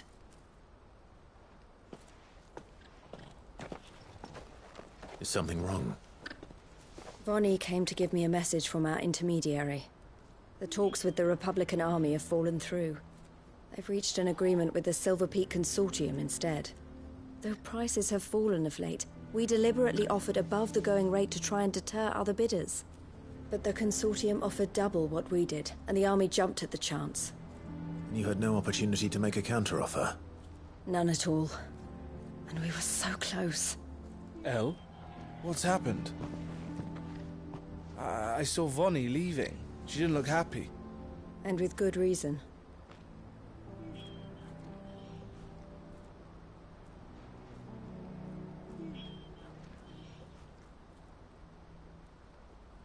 But I thought we were the only ones the Fist were speaking to about the bearers. How did the Consortium even find out about this? It's not so surprising. They have ears all over the Republic. This isn't over. The Consortium will have to sell these bearers eventually, and at the price they paid, buyers will be few and far between. I'm going to Randalar myself. Alone? You sure that's wise? Are you offering to be my bodyguard? How kind. Meet me at the checkpoint near the capital gates. I'll send an owl ahead and request a meeting. You go to Cashlock, Theo, and get everything ready. We've waited far too long as it is. Even if I fail to free these bearers, there will be others. Someone needs to prepare the place and keep any prowling beasts at bay. Oh, and that's me, is it? Well, it looks like I'm following orders till she gets back from meeting the Silver Peak Consortium, who've been doing their best to undermine our scheme. She'll never join them after this, surely. No, she said it herself. She still has plans for Cashlock, even if this one falls through. She means to stay with us, then. I can't say I'm not happy to hear it, but... is this what she really wants? You have to trust her. You're right. It's what she wants now. And if Elle's off fighting for the cause, I should do my part too. So I bid you farewell and safe travels, my friend. I'll gather my men and leave for Cashlock. We'll make sure the place is well stocked and defended. You go to Randalar and see if you can stop my sister biting the Consortium's heads off. If she won't consider her prospects, someone has to. I'll do my best.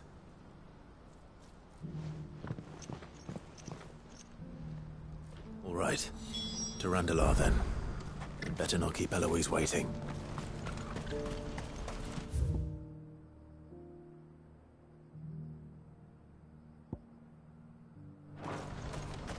What's happened?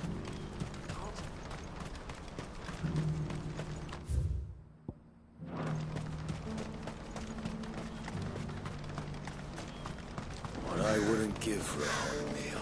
Looks like this is the end of the road for us.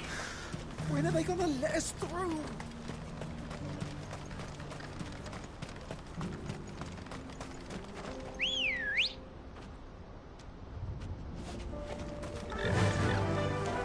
Run like the wind.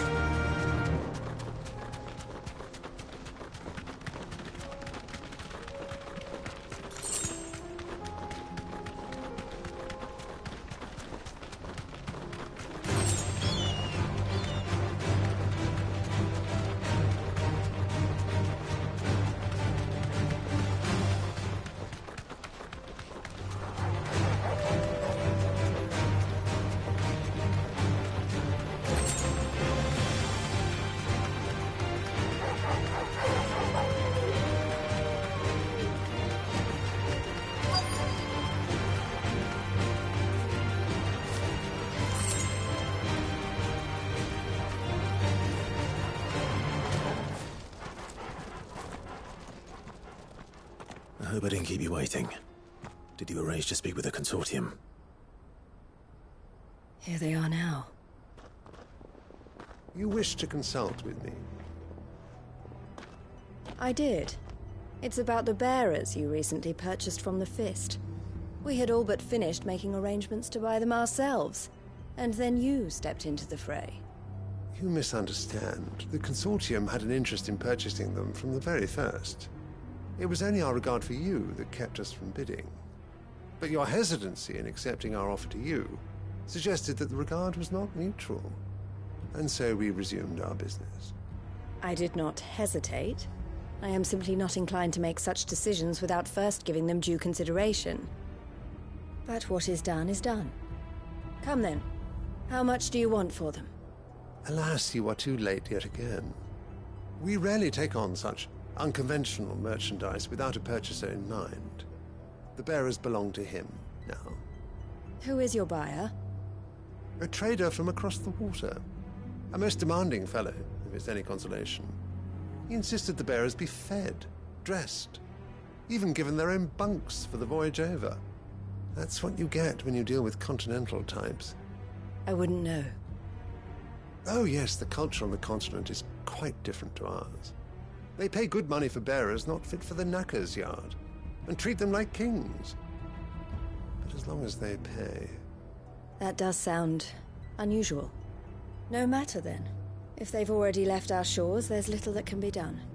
Allow me to withdraw my interest. And with it, my interest in joining your organization. My associates will be sorry to hear that.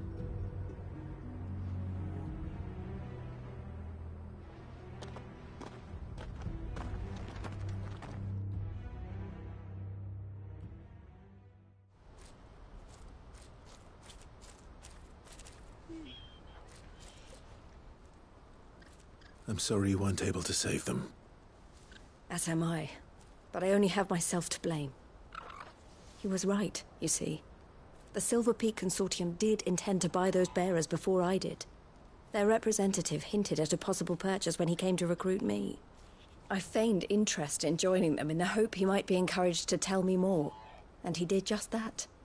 As soon as he left, I sent my own offer to Randalar. So you never... No. I entertained the Consortium's proposal solely so I could learn more about those bearers. But I was a fool to think they wouldn't find out. I knew exactly who I was dealing with. You tried. I did. And if what he said was true, the bearers are to be well treated. Which is something, at least. But they deserved more. I wanted so badly to see them freed. Eloise! Eloise! Word from Cashlock. The village is under attack. A pack of beasts have come down from the mountains, and there's a dragon at its head. Theo and the others are trying to hold them off as best they can, but the odds are against them.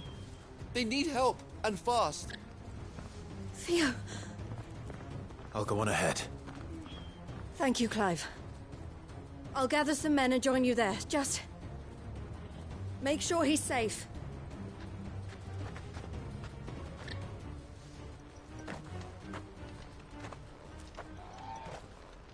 Hold on, Theo. I'm coming.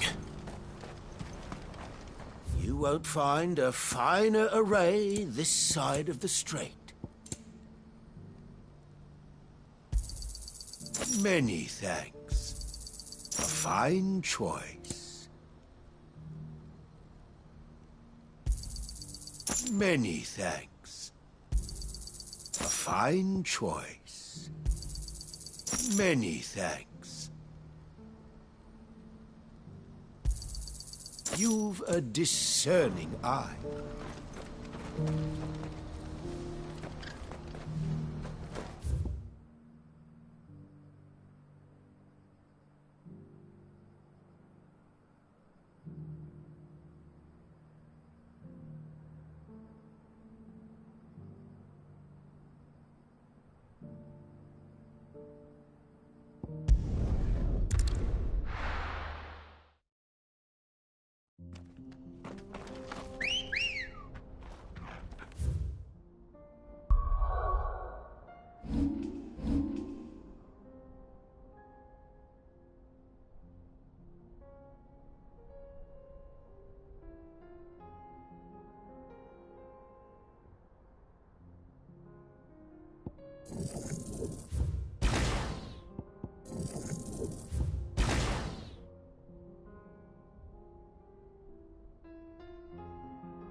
Ready, go? Run like the wind.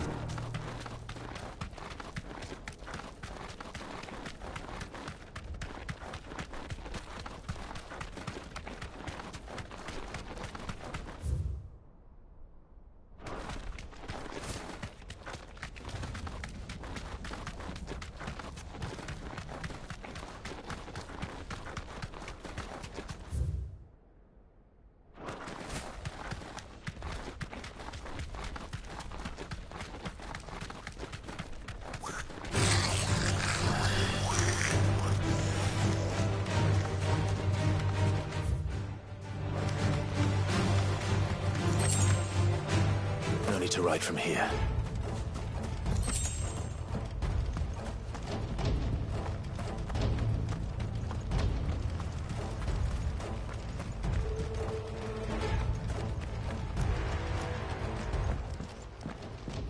Where's Theodore? Upriver! He led the dragon that way to keep it from the village, but the whole area's flooded with ether. We just have to pray he makes it out in one piece. I can do better than that. Torgal, with me.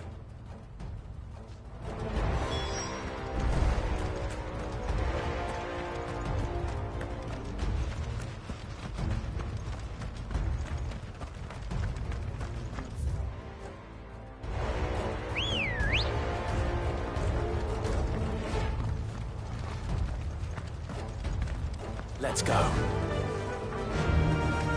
Fly, Ambrosia.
Damn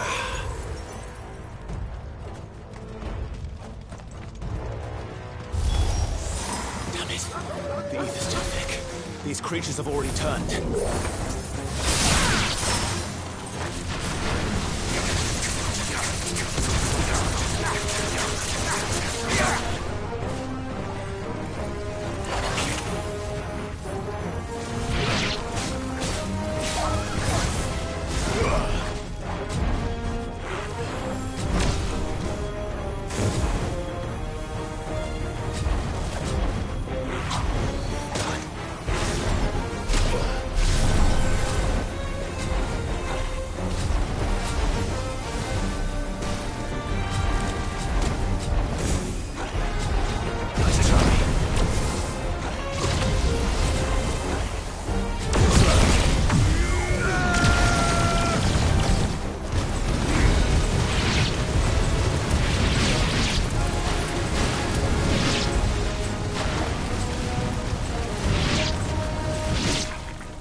Any more time.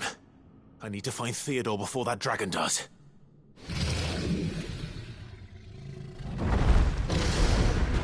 Looks like it's found me. This thing's turned as well. This isn't going to be easy.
Clive? Theodore, you had me worried for...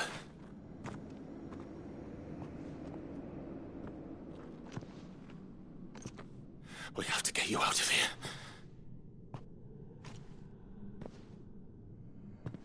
I think it might be a little too late for that.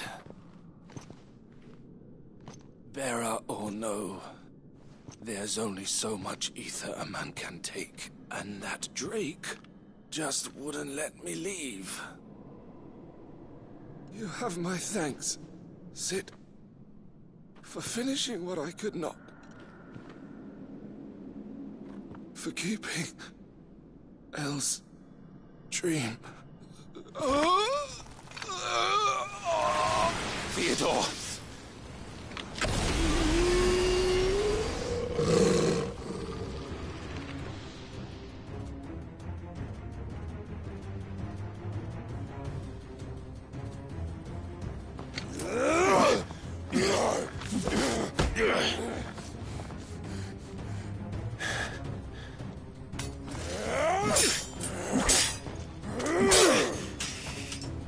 Don't make me do this. Stop it, Theo! Stop! Stay back, Eloise! He's turned. And so will you!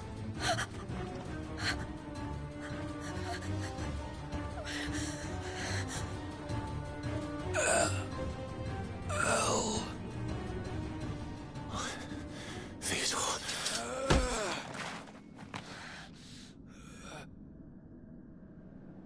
Take care of my sister. Theodore, wait. Goodbye, Elle.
Thank you, Clive. I think I'll be all right now. That was true bravery he showed. Leading the dragon away from the village like that. His first instinct was always to protect people. To put others' well-being before his own. And now he's gone. Because I sent him to that place. Against his will. It wasn't against his will. He was ready to do whatever it took to show you he could stand on his own. So that you would finally be free to live your own life. To live my own life? He never could come to terms with the choice I made. What exactly happened? You once told me Theo was the first bearer you ever helped.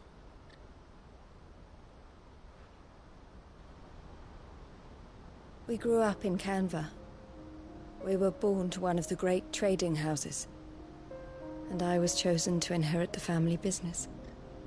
I had my father's head for figures, you see.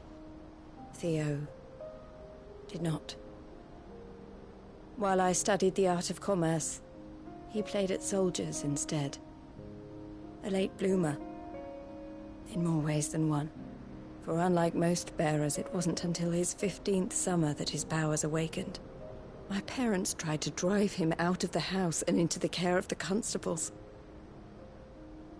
But before they could, I took him into mine. Theo told me something else. He clearly admired your devotion to the cause of freeing others like him from slavery. But he said you deserved a better life than this. He wanted to free you from what he called your bonds, just as you freed him from his. I would be lying if I said I had not wondered from time to time how much easier my life might have been if I had allowed Theo to be taken and devoted myself to the family business instead.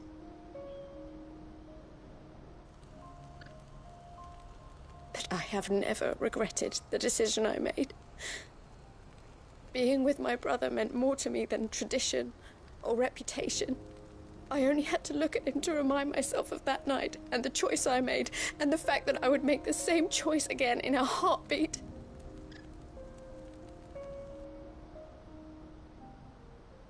He was never a burden.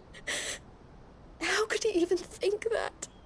If anything, I was the one who weighed him down. You weren't, Eloise. He said it himself, that he had always been grateful to you for saving him, and that he wanted to repay you by letting you live the life you were denied. Neither you nor Theo weighed each other down. You loved one another. You did whatever was necessary to continue living your lives together, and you always would have. You're right.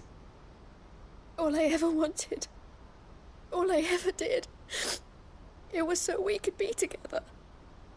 Oh, Theo, why did you have to...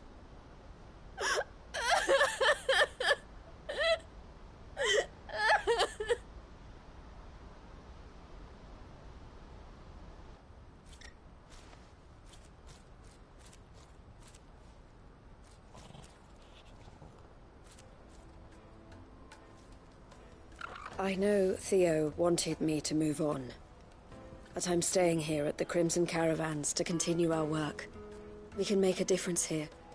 We can help people, save them. I need nothing more from life than that.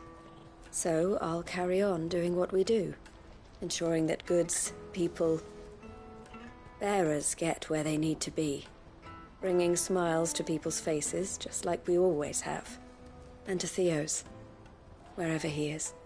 This is the life I have chosen, the life I will always choose. I've made a choice of my own, to continue helping you however I can, whenever you need it. Thank you, Clive. Let's go on together, then. For Theodore.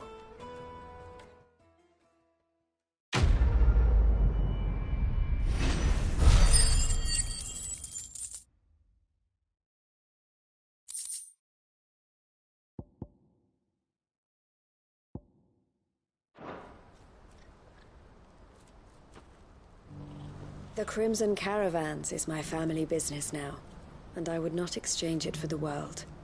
I brought Theo here to be safe, and I have never looked back since.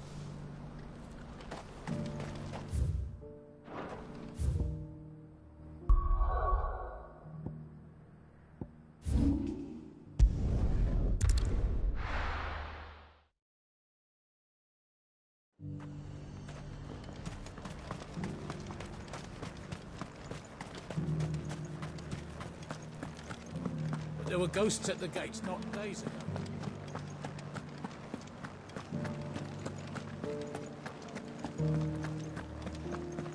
Those things I said before about not being able to fight.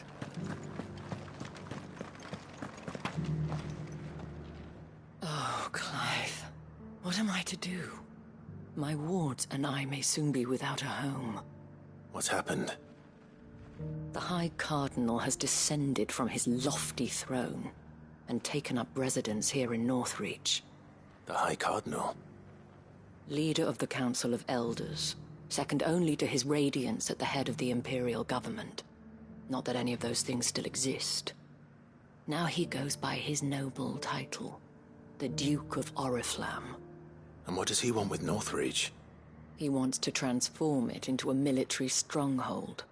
A foundation upon which to build a new Sambrec. He's already secured the support of the various army remnants. with promises that they shall be afforded the respect they deserve in his empire. One built on the confiscated property of the people. He would rob the populace to pay for it. Believe me, I have used every means of persuasion to discourage him from this folly. But for whatever reason, he will not listen to me. What does Captain Philippe make of this? When the town was under attack, it was him the soldiers rallied around. Couldn't he use that influence again? How? By speaking out against one of the most powerful men in Sambrec. A man whose stated aim is to revive the empire Philippe's comrades swore to serve, and to improve the soldiers' lot within it. The captain can offer them a regular supply of gruel, and an occasional trip to the Vale to help them forget the terrors they face each day. The Duke offers them a vision of strength and safety. No.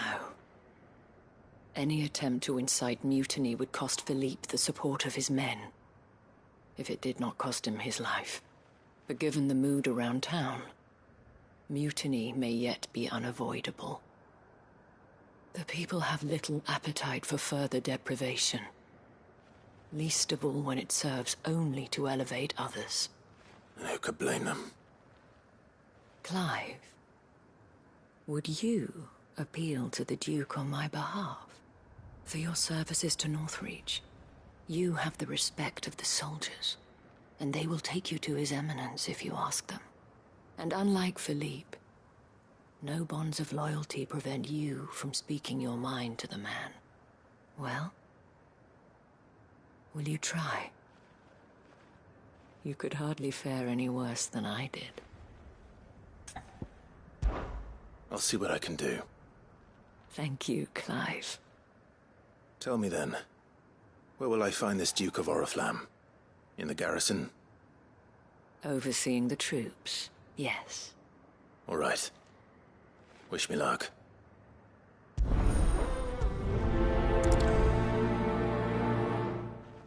The fact that the soldiers trust you may well carry some weight with the Duke. He needs their support, after all. I only hope that you can make him see sense before he tears the town apart. I may have met this Duke before, at the Remembrance Ceremony. Let's hope I didn't make a strong impression.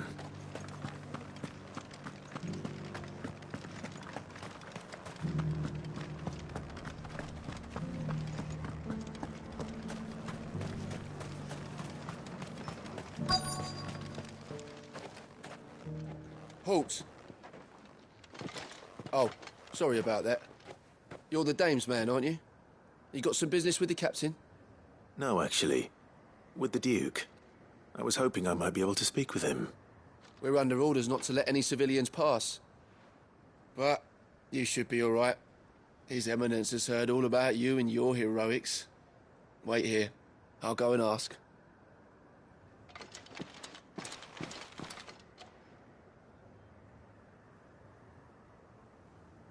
So, you are the sellsword who lent his aid to the garrison. The Empire owes you a debt, and I shall see it repaid. But tell me, is it wealth that you seek, or favor? Neither, Your Eminence. I thought only to inquire about your plan to turn Northreach into a stronghold. Ah, I see. You are worried the expanded garrison will render your services redundant. Yet you needn't be. A proud fighting man like yourself shall always have a place here. Pride of place, in fact. For too long has the contribution of the noble soldier been under-reckoned. But no more. For it is they who shall see the Holy Empire rebuilt, beginning right here in Northreach. Why here, Your Eminence? The town has been fortunate enough to escape largely unscathed from the recent troubles. Her defenses are sound, and her garrison well prepared. Which is more than can be said for Oriflamme or Twinside. The Empire wants for a capital, and I believe Northreach to be the perfect place. With Caer Norvent as her citadel. Once we have seen to the refortification of both the town and the castle, we need only build a wall around both to create a city that would be the envy of the twins. Plans are already underway for the construction. Soon enough, these thralls shall learn that they are no match for the might of Sanbreque. I fear you underestimate how dangerous these creatures are, Your Eminence. Should they return in force, you will need all the people of Northreach to come together in defense of the town. Something they may be loath to do if they've been deprived of their worldly goods. The people will do as their leaders command. If Sanbreque is to be rebuilt, she will require a functioning government. One whose authority is beyond question. That is why this levy is necessary. So that any man who wishes to join the army might do so and be fed, outfitted, and paid as befits a defender of the Empire. And yet there are those who persist in peddling the treasonous lie that I seek to steal from the people and drive them from their homes. I suspect they're afraid of losing what little they have left. Precisely. The common folk have little and less, and you mean to deprive them of even that. You would sow the seeds of your new empire in your own salted earth. Sabine, we have discussed this. Yes, and I told you then how putting the empire before her citizens would lead only to revolt. Without an empire, there are no citizens. And in yours, there will be only beggars. Is that what Griga wills for her people? Do not take her name in vain, Sabine. I'll come back later. A citizens' revolt. I wonder what the people really think of the Duke's plan. It wouldn't hurt to ask them, I suppose. Let's begin with those on the other side of the wall. Sabine.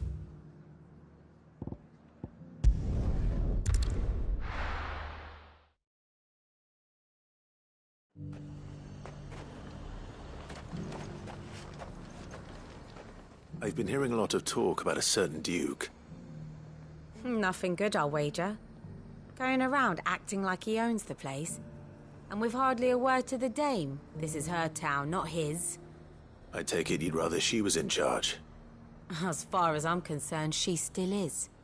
Just need his eminence to sod off back to Oriflamme.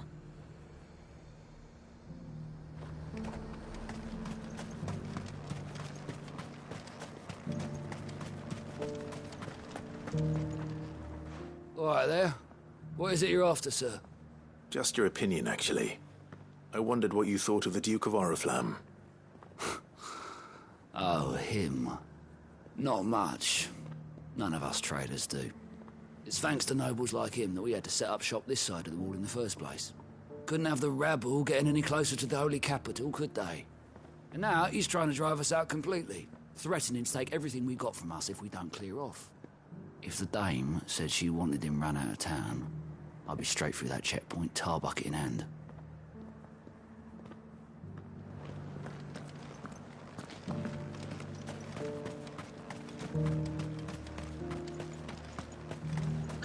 I heard the dame got an Eikons to rid the meadows and A question, if you don't mind. What do you think of the Duke of Oriflamme? Don't get me started.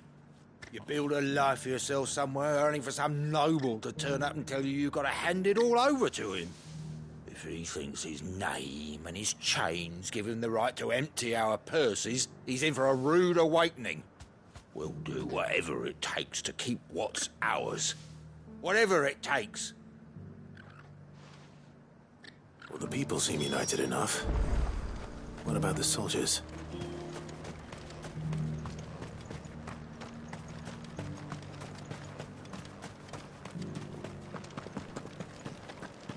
there were ghosts at the gates not days ago.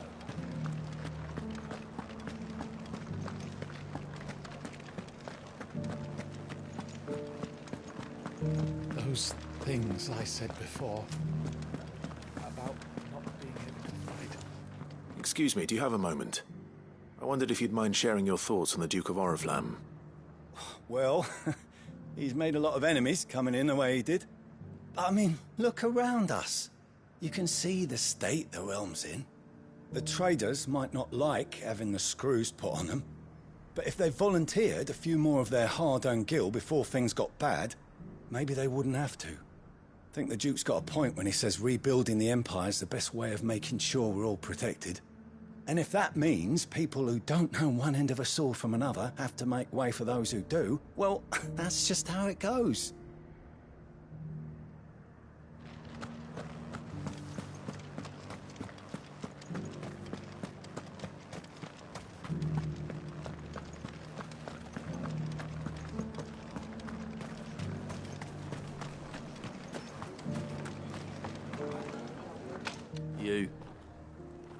You're the one who was talking to His Eminence.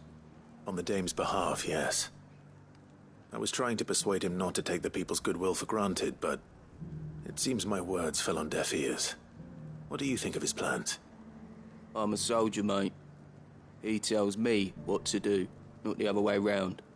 Listen, I've got nothing but respect for the Dame, but I've got a family to look after. That's where my loyalties lie, not with the town or the Empire, but with my wife and children. If the Duke can get us cement and the equipment we need to fight off those blue-skinned bastards, I don't care how he does it. I left everything. As long as you remain, the Veil will see to your needs.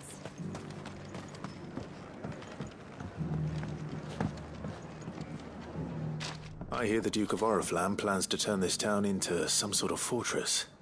Do you think that's a good idea? It's not for me to say. All I know is that unless the Emperor orders me otherwise, His Eminence's word is law. Look, no one likes all these taxes and tariffs, but empires don't come for free. Once Sandbreak is back on her feet, we'll all reap the benefits. Let's see what Philippe makes of all this. Sabine, you are embarrassing me.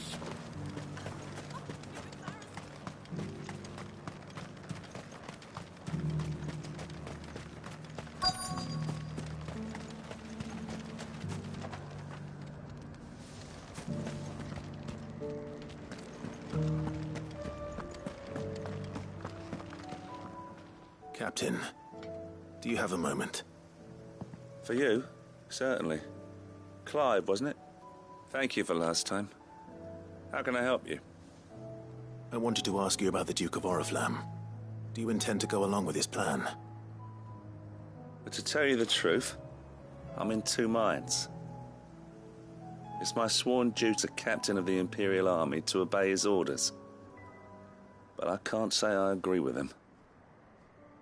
Philippe, I remember you saying that you became a soldier to protect the people you loved. The Dame included. That's right. I did. Well, she doesn't agree with the Duke's orders either. She thinks they could tear Northreach apart.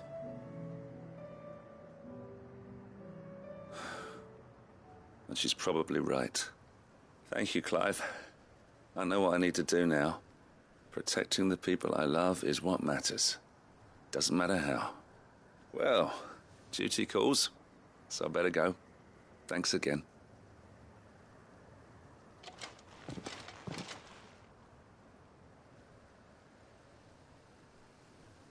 It seems Philippe wants to do the right thing at least. I expect Isabel will be pleased to hear that, if nothing else.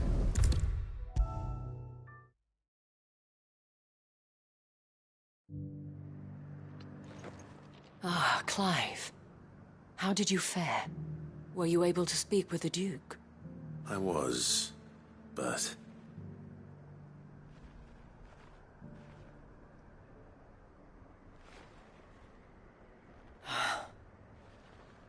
So Northreach is to be a fortress after all. Well, it will certainly help to hold back the thralls. There's no denying that. Though I doubt it will come as much consolation to the townspeople whose worldly goods are confiscated to pay for it. They deserve to be heard, Clive. To have a say in this new empire the Duke means to build.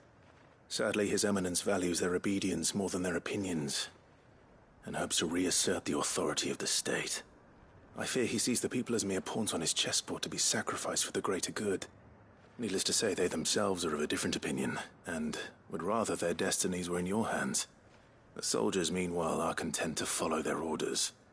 And not just because of the Duke's rank, but because of his vision. I thought as much. Had I sworn to protect Sambrack, I dare say I too would want nothing more than to see it rise from the ashes. Thank you for trying. But the battle is lost. I don't know about that. What happened to your uniform? I handed it in, along with my resignation. Told the lads I wished them well, but that I owe it to those I love to call it a day. But why? Because I realize what really matters to me. Not following some nobleman's orders for the sake of it, but protecting what I care about. Protecting Northreach. I honestly don't know when those monsters will return, but I'm certain they're not finished with us yet. And when they do come back, we need to be ready for them. We need to stand together, all of us. And with you to lead us, milady, I reckon we can do it. It was you who finally convinced me, Clive. There's no point following orders if they go against everything you believe. Indeed. All of us, standing together. That has always been Northreach's best hope, and one which still lies within our grasp. We have only to turn our attentions to the true enemy. Thank you, Philippe, for showing me what I must do. Anything for you, milady. Speaking of standing together, would you mind if I borrowed a few of the lads from the Vale to help keep watch around the town? I fear His Eminence has loftier tasks in mind for the guard. Not at all. Be my guest. Wouldn't be the first time.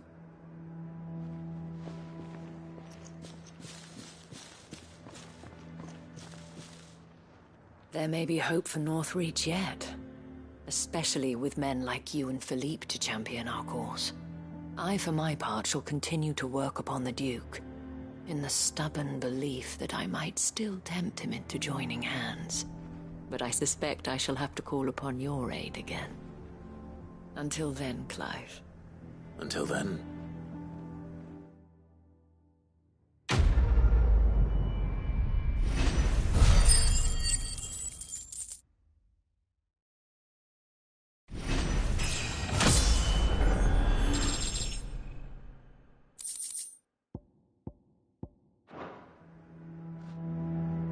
Despite my repeated advances, His Eminence has proven a difficult conquest. Fortunately, I am nothing if not persistent. But, be that as it may, I might yet need you to press the point.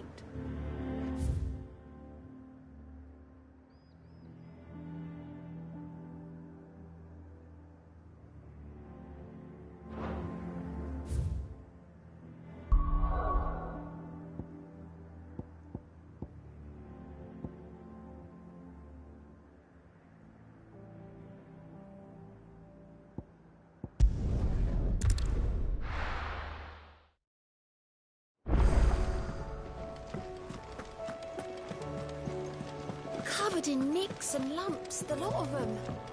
It's a wonder they can still walk.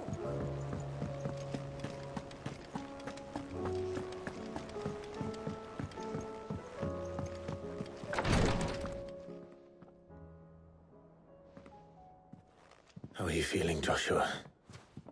Better than I was. But not nearly as well as you should be. Your cuts and burns may have healed, but your body still bears the burden of every spell cast. And what would you have had me do? It was no ordinary foe we faced. It was the Warden of Darkness.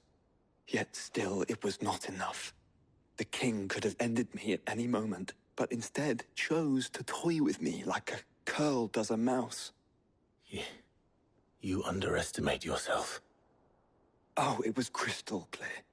Only one man established his dominance that day, and that man was Barnabas. I'm sorry, brother. That was ill-spoken. It's just... I have never felt so powerless. And when so many are looking to us for strength, perhaps the prince feels the same.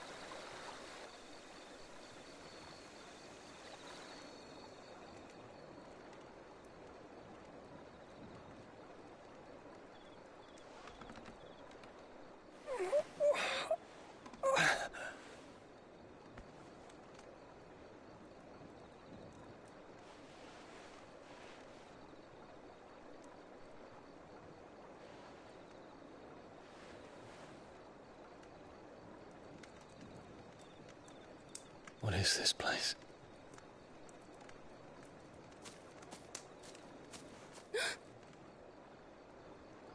Don't move.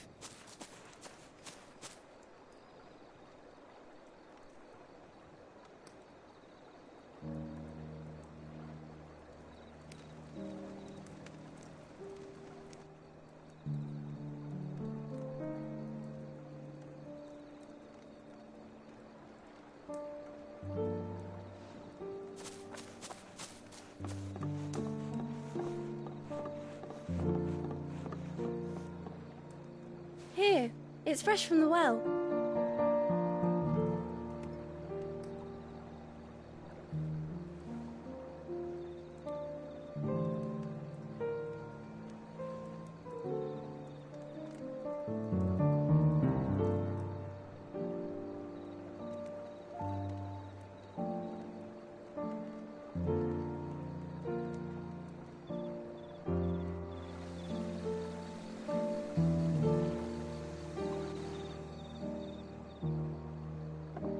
Grandmother told me spirits sometimes get lost, and that the lanterns guide them to their proper place. I set one on the river for her when she passed away.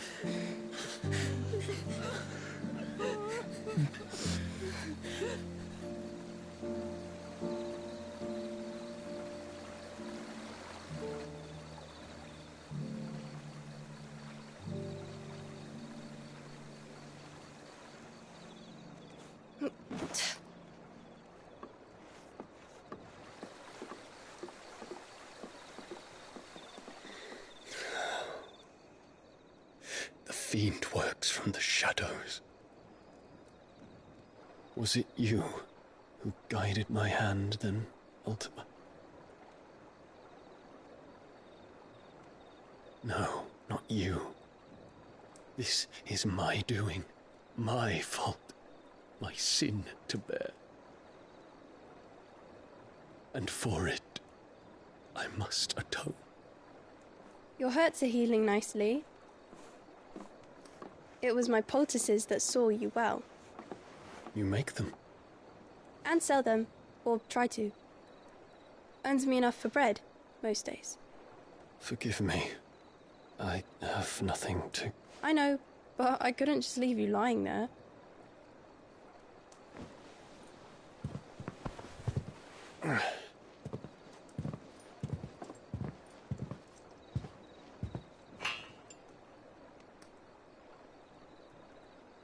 You're going then? Of course. I'm healed. Thanks to you and your poultices. Will you promise to come back and visit?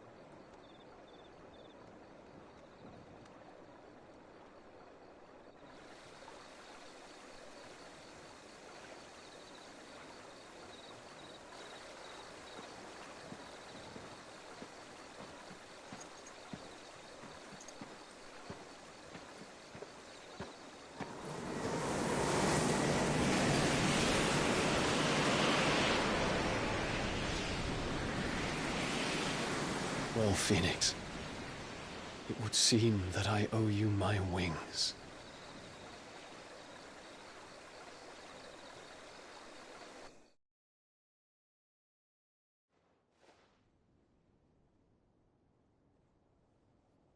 Perhaps he can find an answer. You will be returning to Waloed soon, I gather. I see no reason to wait. Then neither do I. I can think of a few, but I doubt they'll stop you. You will take your medicine. Of course, Lady Daya. Set on leaving already, are you? How long will it take us to get back to Ash? Dunno, about the same amount of time it took us to get here. Maybe less, if your uncle can find someone trustworthy to patch up the Enterprise. All depends on where we're putting into port, mind. Yes. It's not as if we can put ashore wherever we choose. We have to assume that the whole of Ash is hostile, and that we'll be attacked on sight. Then we must find a place they won't think to look. And I have an idea who might know of one. The Professor! I'll go and tell you coming! While you're plotting our course, I'll be in the shelves with your lawsman. I wish to pick his brains about Ultima. Then I'll talk to Karen about supplies for the journey. They may not be easy to come by in Ash.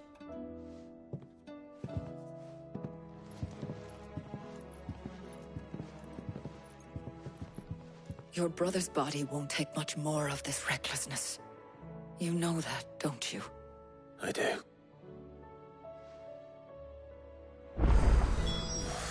You've seen more of the world these past 5 years than most do in a lifetime. It's a shame you never had a moment to enjoy it.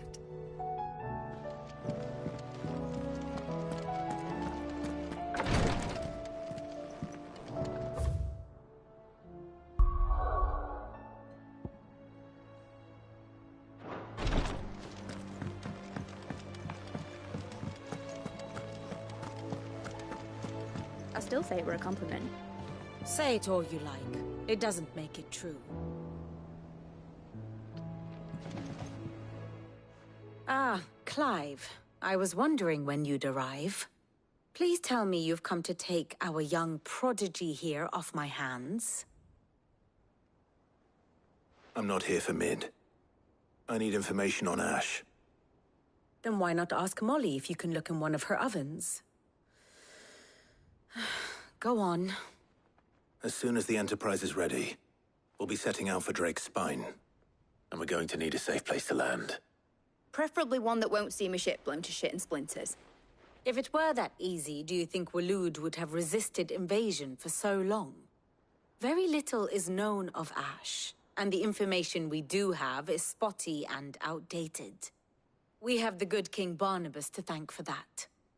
Waloed's borders have been closed to outsiders since the day he seized the throne. If there is anywhere safe to land, you won't find it on my map. Then tell us what we will find. I'm sure you know better than we do. But no splinters! All right. If it will get you out of my hair. But interrupt me, and it's over. Understood?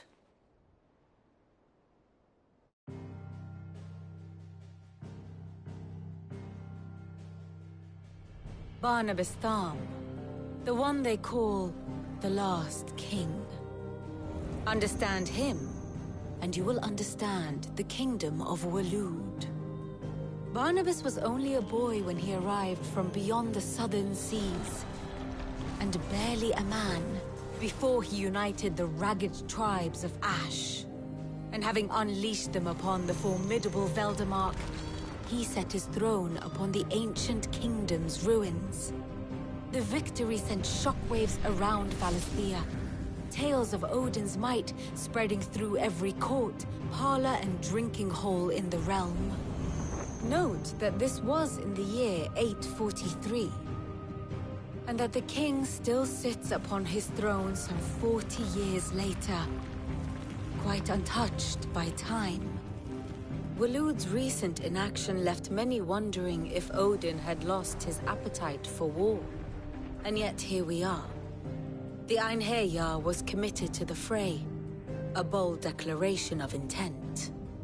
Orcs swarm around Drake's Fang, and throngs of Akashic haunt Canvas streets.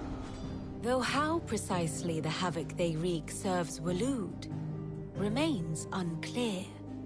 Regardless, if the order to attack truly came from King Barnabas, then one thing is certain.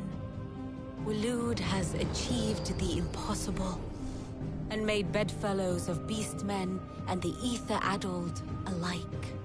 All of which is a roundabout way of saying that you will be in unknown territory when you set foot on Ash. Much of the continent has already been lost to the Blight, and what few ports remain will be fiercely guarded. And that is to say naught of its natural defenses. Offshore currents will cast an ill-equipped ship out to sea one moment, and dash it against the rocks the next. But then the Enterprise is anything but ill-equipped. And Mid has made land there before. Now, if only there were someone with an intimate knowledge of the Shadow Coast, and where a daring gentleman might put ashore.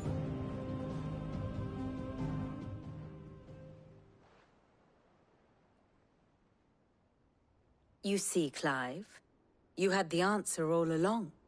Do you think you can get us back to that beach, Mid? Picked you up from it, didn't I? Not that it were easy. The currents were a right bastard. But then, if it wasn't hard, it wouldn't be worth doing, would it? Well said. Thank you, Lady Vivian. If a few morsels of common knowledge and a sprinkling of tavern talk are worthy of your thanks, I wonder what genuine intelligence might earn me. Probably more visits. Mid, I need everyone in the ale hall now. I'll fetch Joshua from the shelves. Aye, aye, Captain.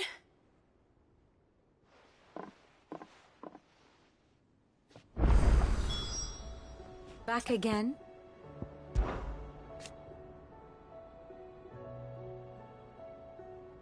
And how could it not? But are we any better?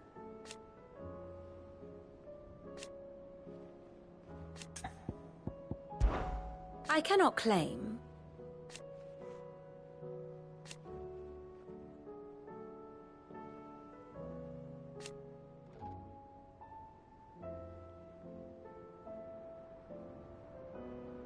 Such are the wages.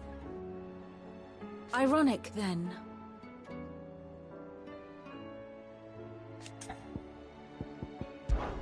I'll want a full report when you return. My map of Waloed is in sore need of revision.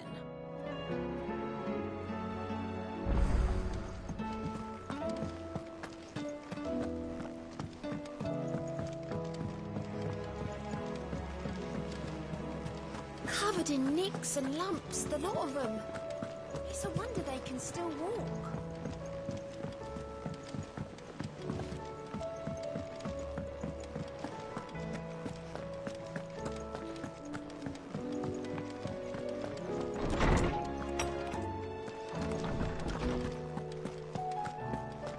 I have no reason to assume otherwise. Well, then that changes everything.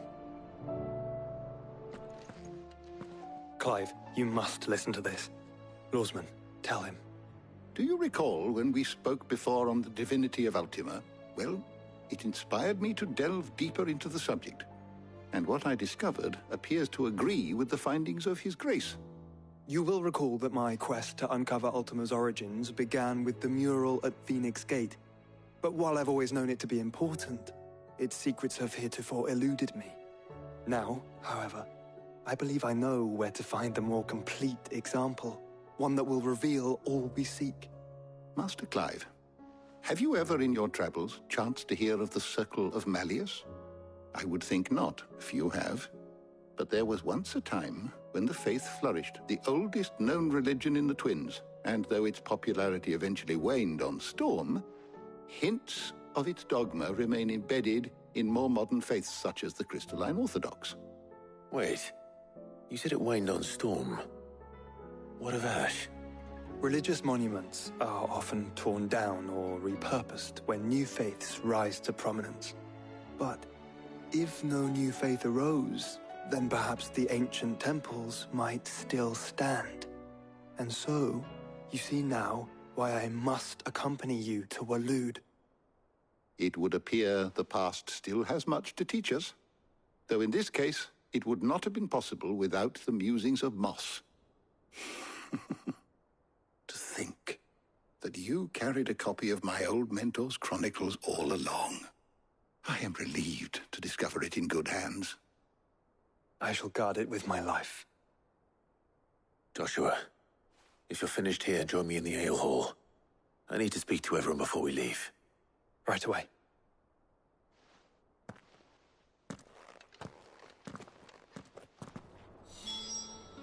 If it please your grace, might I one day borrow the chronicles? For a short while. Of course, Lordsman Hippocrates. You need but ask. Mid said I could ride the Enterprise next. No, she didn't. She said I could.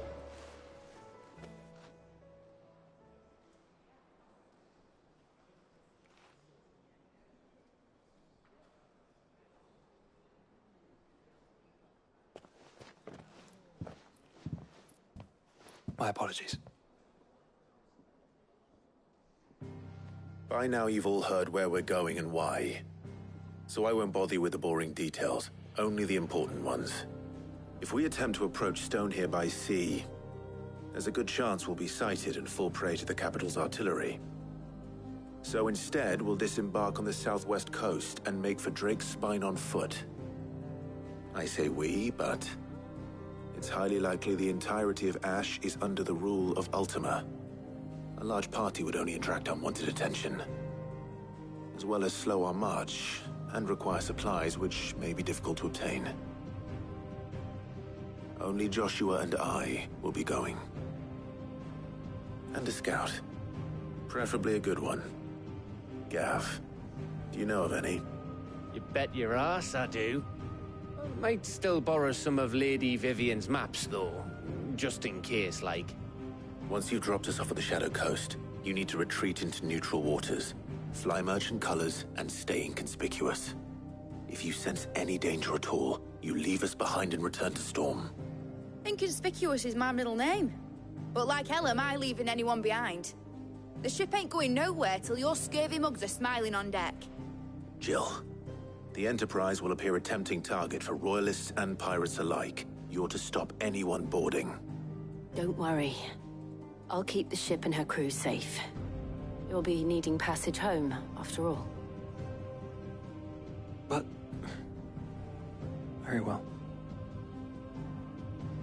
If there are no questions, I'll see you all at the docks.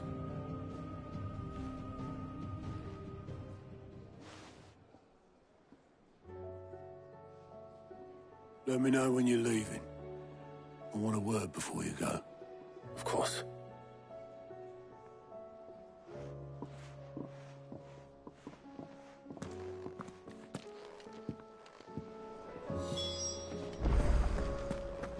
Thought I might grab myself a mug of Maeve's mead. Settle me stomach, you know, before we take to the high seas. What do you recommend? What can I get you, Sid? As if setting our people free wasn't enough. Good news, everyone. The casks have been liberated. Here's to Sid.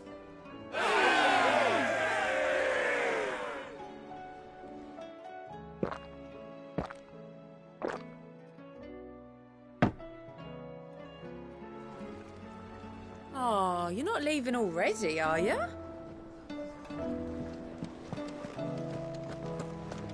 Oh, don't tell me we've run out of Papio nuts and all. These days. The sound of ringing still.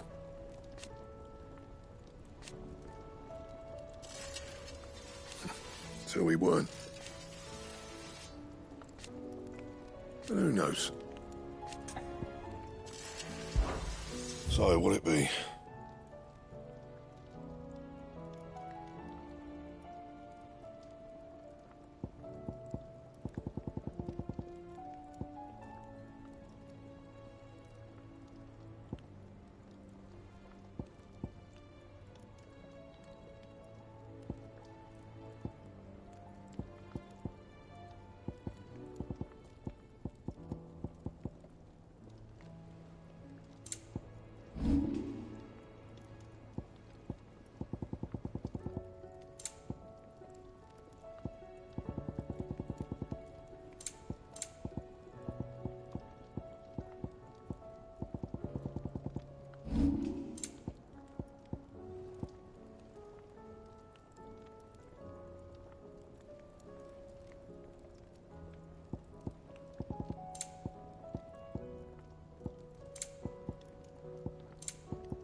Stew's awfully thin these days.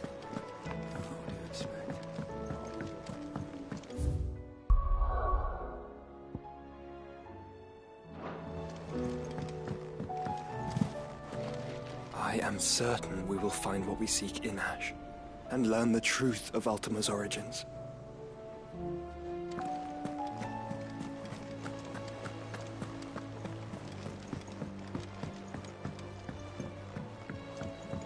How do you split this, you reckon?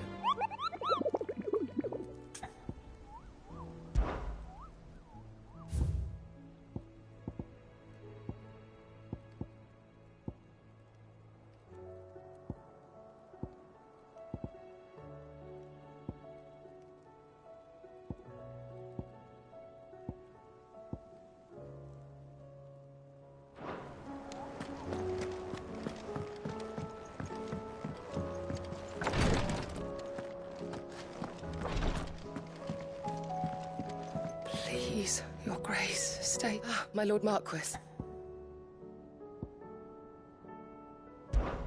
It was the greatest honor of my life.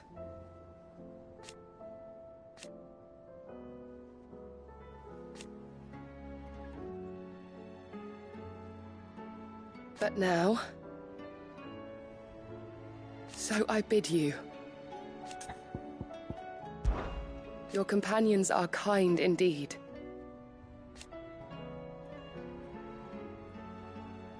I must admit,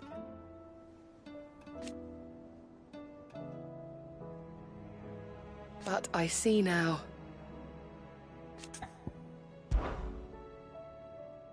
Yote, is anything the matter? You seem troubled. Perhaps I might be able to help. My lord. Yes. Perhaps you might. It's your brother. His condition continues to worsen, though he does his best to hide it. The lesion on his chest pains him more with each passing day. I had feared as much. There are certain elixirs which can ease the suffering of those afflicted by the curse, but... But His Grace's case is severe. The drafts I have been able to prepare for him thus far have ceased to have any real effect. So I consulted with Talia and certain of my comrades among the Undying about the possibility of finding something stronger. The only problem being that the critical ingredient is exceptionally hard to come by, and our supplies are almost exhausted. Unless we can secure more soon, your brother's anguish will likely become unbearable. My lord, I know that I have no right to make demands of you. But would you help? For Joshua's sake. For Joshua? Anything. Thank you, my lord. So, what is this critical ingredient? A rare herb by the name of stonerwort. It grows only where the ether is densest. The vigor it stores in its stems helps to counteract the curse. We discovered a patch near the aqueduct in Rosaria. But alas, yet more ether has erupted from the earth there recently, leaving the whole area flooded. The search continues for a new source. One that we might reach without being turned. So it's only that you can't reach it? The stonerwort itself is unharmed by the flood? Well, yes, but... Then I shall go in your stead. But, my lord... You've yet to find another source, correct? So for now, the aqueduct is our best hope. Besides, I'm a dominant. The ether can't hurt me. Well, if you're sure, my lord. Stonerwort is easily identified by its blood-red blooms. Search around the aqueduct, and you're sure to find some soon enough. I shall remain here and prepare the other ingredients.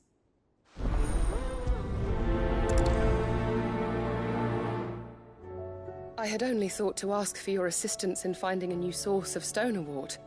But if you're sure about collecting it from the flood by the aqueduct, I should be most grateful, my lord.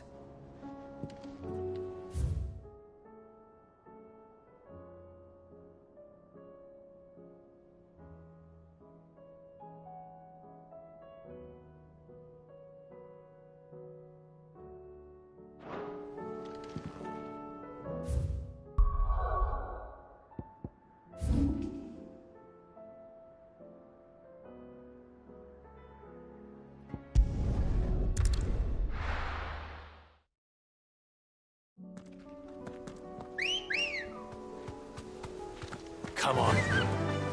Faster!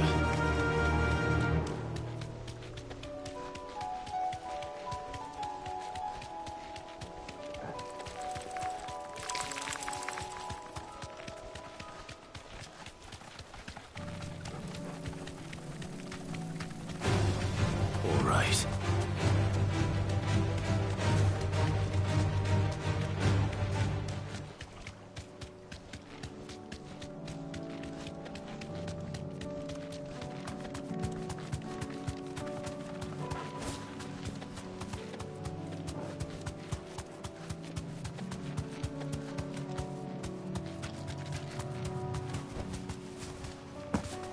Here's the aqueduct. Now to find our stonewort. Yote mentioned blood-red petals.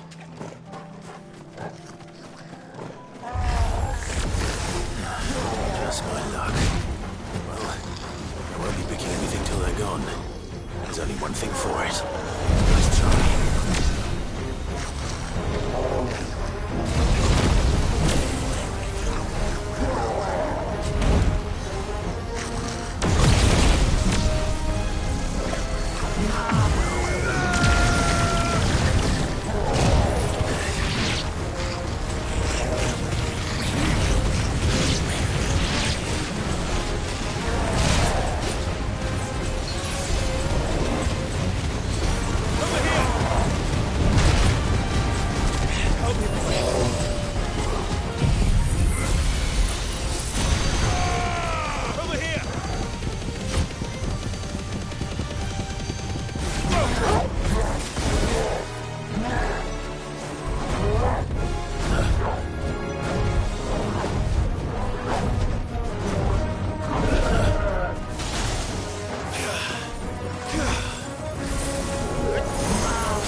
Here it is.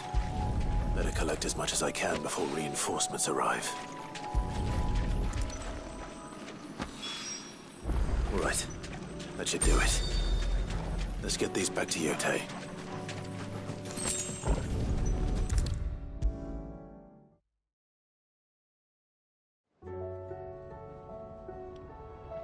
Yote, I brought back all the stone and water I could find. Will this be enough?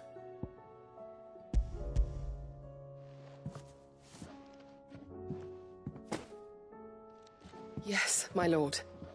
Thank you. I'm sure it will serve us until we can find another source. I'm very glad to hear it. You and His Grace are very much alike, you know. You think only of how you might help others, and never of the danger to yourselves. No more than you have minding my brother. You've risked a lot for him, and I thank you for it. I am honored that you should say so. But I beg you, my lord, do not give too much of yourself for the sake of others. We could not afford to lose you. I'll keep that in mind.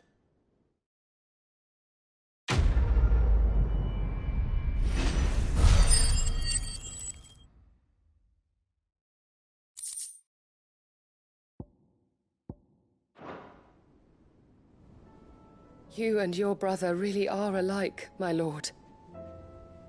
Though selflessness is a virtue, I beg you, please take more care of yourselves.